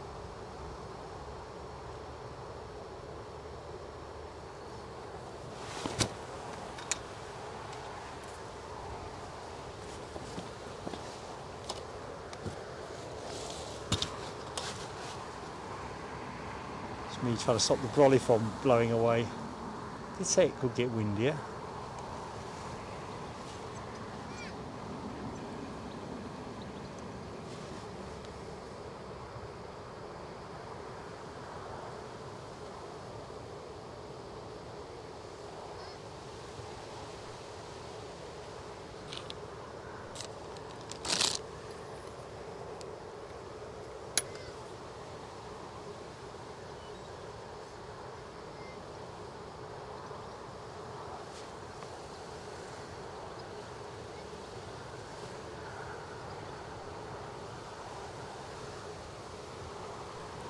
So the Emirates Triple due to go out in the next several minutes actually.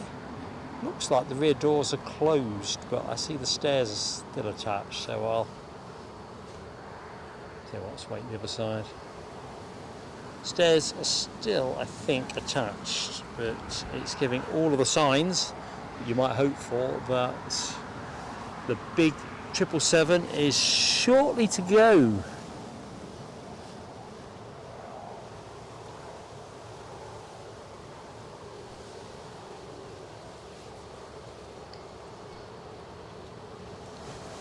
Oopsie.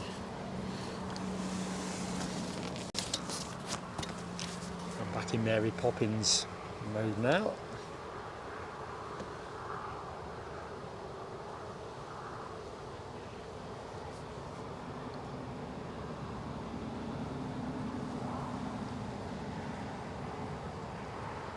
Debbie, we like to throw in anything, don't we, at Plain Sailing Aviation? I think between us, you guys, who knows where we're going to go on a stream. It's one of the things that I absolutely love about, certainly from my involvement in the channel. There's such great folks to hang out with.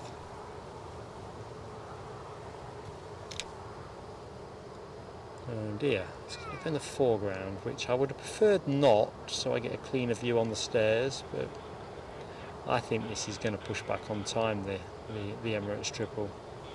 Whether it goes on time, we'll see.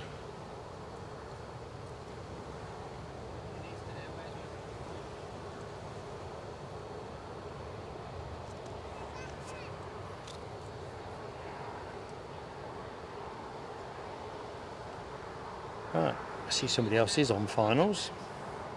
So we should be golden action-wise, folks. And like I say, crescendo. Have I said crescendo today? Probably not. Could be the word of the day. Oh, Jamie Miller is a firework moment. Jamie, good afternoon to you, sir. First and foremost, a member for 15 months. And you know what comes next. Jamie, fireworks, mate. Thank you for your support. Awesome, buddy.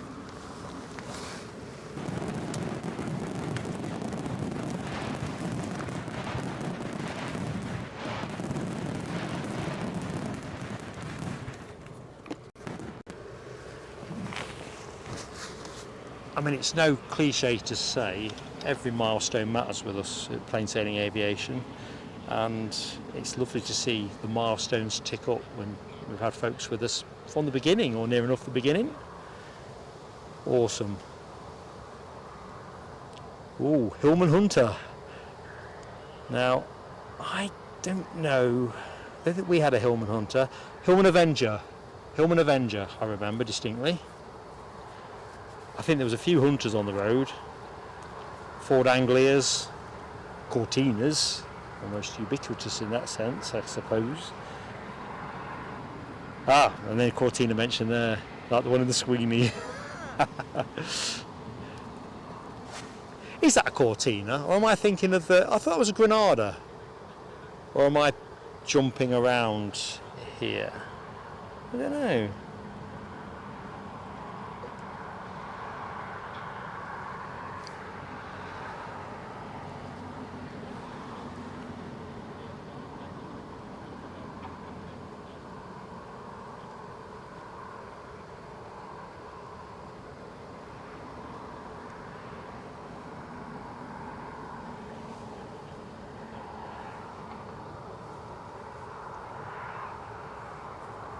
Right, our inbound plane is just about grabbable, so I am going to take a slow boat to China. Rotating, rotating. There's our windsock. Say it's pretty well extended now.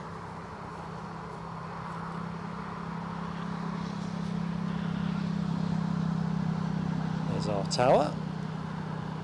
And here's our plane.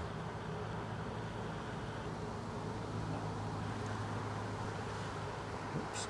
I think it's a bit windier up there than I'm perhaps imagining.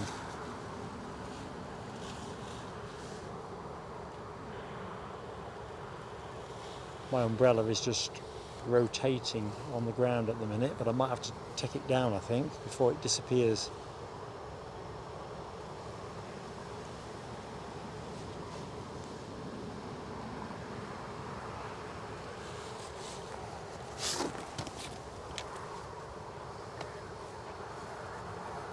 So this will be Eurowings, looking at the tail, inbound from Dusseldorf. I think it's an A319. See if I can be a bit more certain.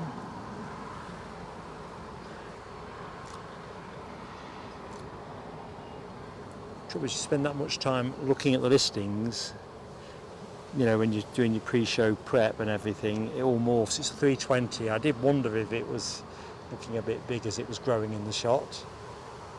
I think it was an A319 on Wednesday when we streamed. Right, tell you what, I'll let that one go for the minute.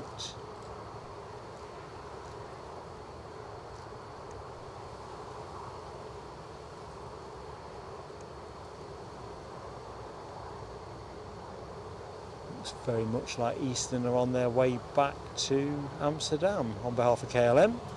Interesting, isn't it, that I couldn't detect in the haze that little Eastern motif that we saw on the port side when the plane came in seemed to be conspicuously absent from the starboard side of the tail fin.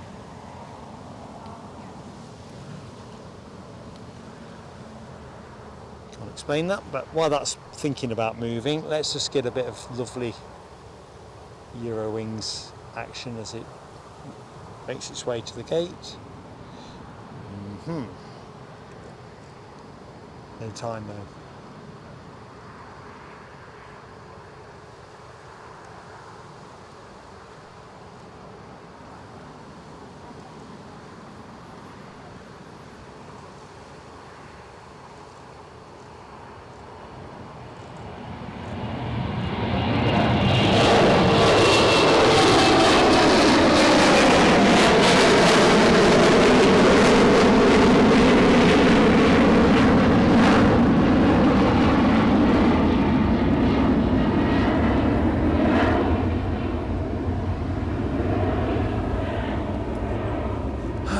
Did our Eurowings decide to rest up?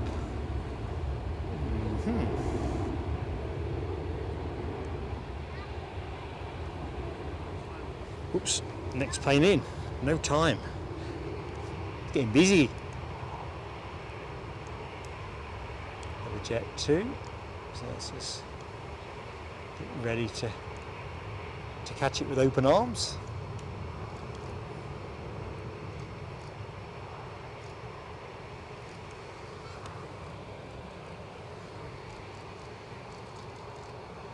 Inbound from Ibiza.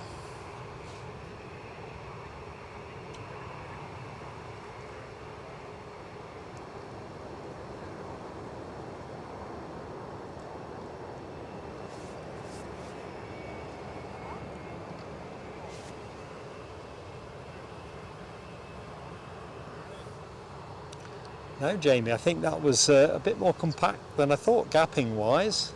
Time enough, I guess, but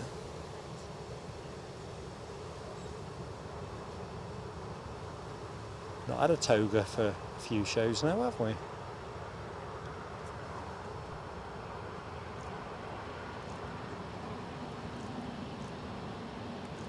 We'll wait for the inbound plane there. A few fellow spotters here now. Oh, we're going long, are we?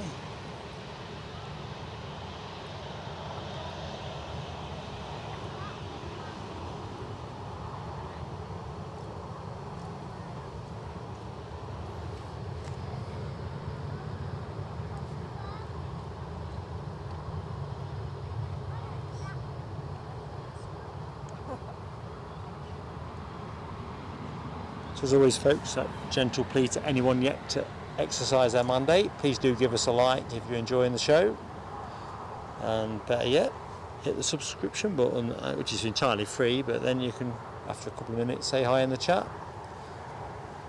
It'd be lovely to do that. Nice easy paced Friday afternoon here at Newcastle International Airport. Although I have a strong suspicion when I head back up the A1 that we'll have some of that pre-weekend holiday type traffic that those of us who live in this part of the world are quite familiar with. But one thing at a time. Keith Cornell is in the house. Chigwell's finest. How you doing, pal?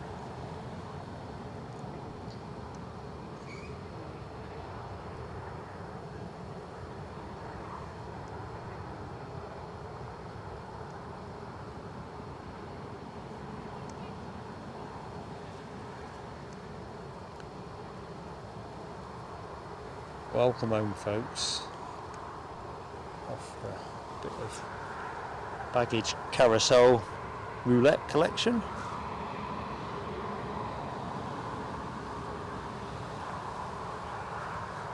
Debbie, only in the aviation sense, the toga.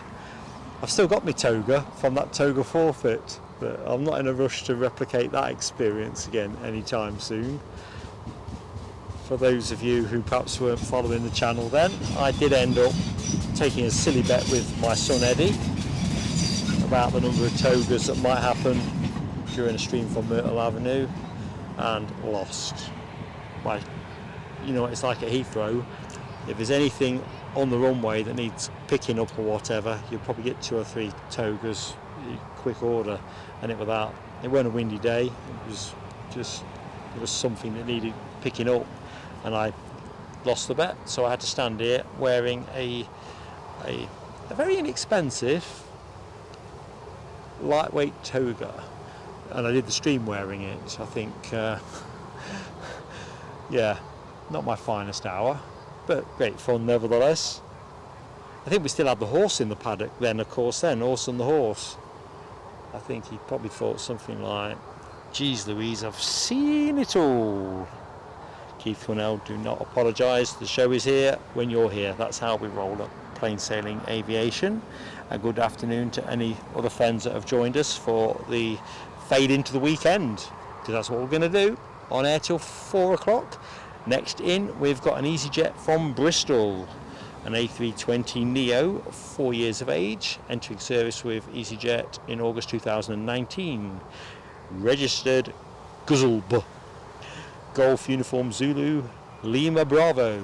That is your next plane, probably a couple of minutes away. Looks fairly high at the minute, something in the region of 2,000 feet I would guess, so I'll not guess for the minute. I was looking in the chat as well, Ken G's comment about the 777 engine being as big as the fuselage of the 737. It is only really when you put these kind of things into the same shot that the context is mind-blowing. Because on its own, a 737 looks a big plane, doesn't it? Yeah, as in like not giant. You know, you wouldn't confuse it with a jumbo jet, 747 or King of the Sky. But it's pretty sizable. Stick it next to the Triple, and you're in a different game. That's today's homework. I don't know if I'll be able to find this out painlessly, but I am curious about the fuselage diameter 737-800 v GE90 engine cowling.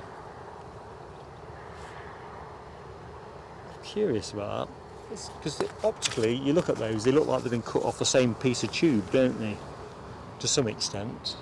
Look at what you can see of the engine, and then look to the right as it kind of blends then into the 737. That is an interesting one. Anyway, EasyJet time. Let's get on that. We can reflect a little bit more on the GE90 shortly, because that 777 should be out pretty damn soon. It was due out 7 minutes ago, so Rear doors are shut, steps are withdrawn, so signs look good.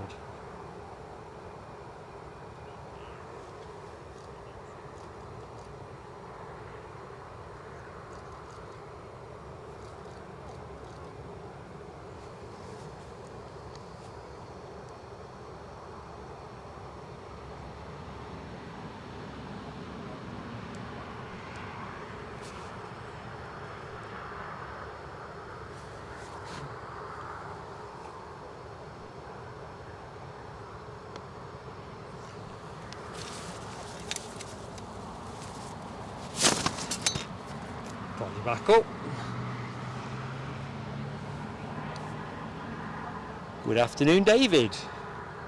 Welcome to our Friday afternoon. Hope the week has been good to you. And, just as importantly, the weekend is looking even better. That's, of course, you're going to tell me you're working. Yeah, wind is getting up. Brolly is getting a bit ticklish to hold.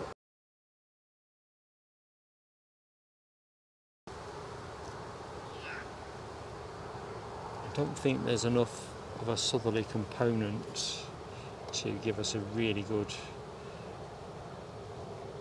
crosswind type element, which is a shame because the wind strength is now starting to pick up. So we've got helicopter, 2 helicopters in.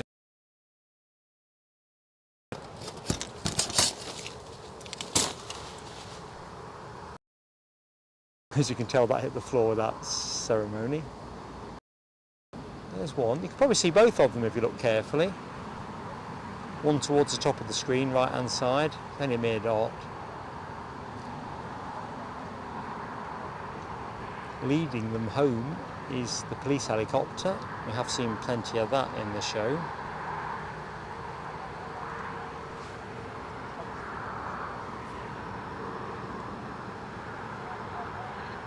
And the Triple,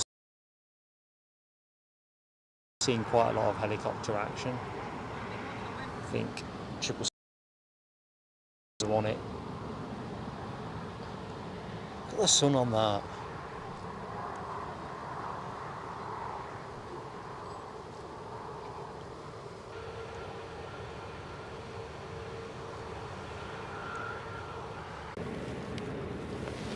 Sorry about that, folks. I've just seen the buffering message. Don't know what spooked that.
So I'm still here. I can see I'm dropping frames again, so I'm not cooking in my kitchen and I don't know what it is. I've got a couple of things to try.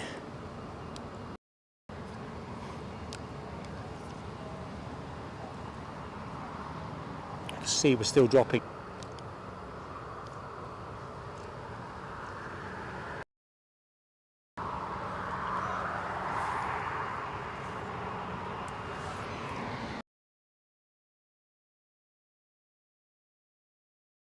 Is a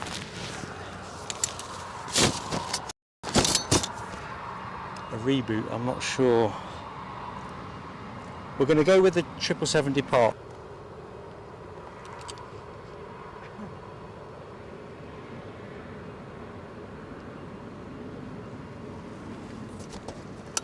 Jeez.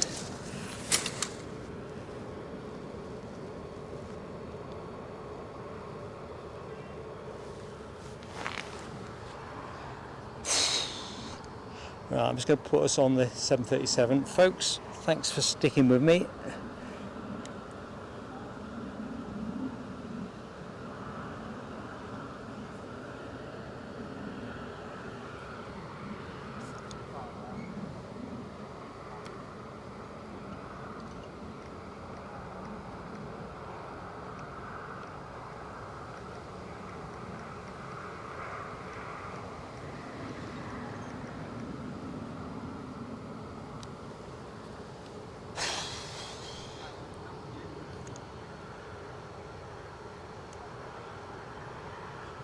So it's going to be a bit hazy, and I've dropped the bit rate quite a bit to manage with what I've got. So let's just see if I've got people with me.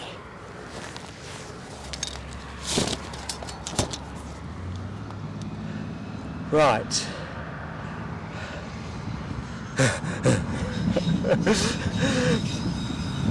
Please give me a like if you've not yet liked me.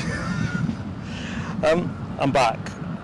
I'm going to step things back up in a bit. I've just stepped things down on every front. We'll try and do this as best we can. And oh,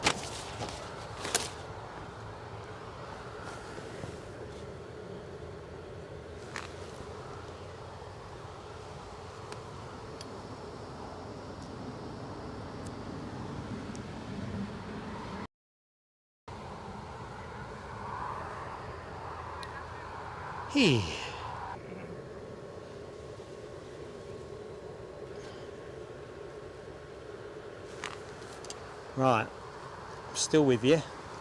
Hopefully you're still with me. I can't believe that as many of you have stuck with it. So yeah, back. Oh, jeez Louise. Ugh.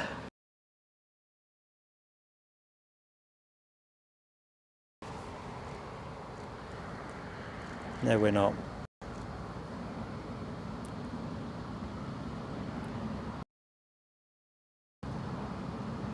So yeah, thanks Rab, Alibi. I am trying to fix it. I'm just watching my counter.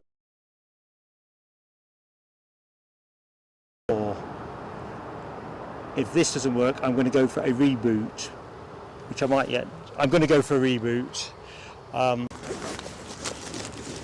So look out for the reboot thumbnail and see if I can get fired up relatively quickly. Let's just get my ducks into a line. Right, I'm going to call this one, folks, if you can hear me.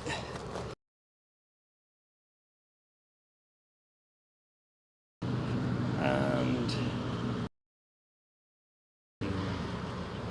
so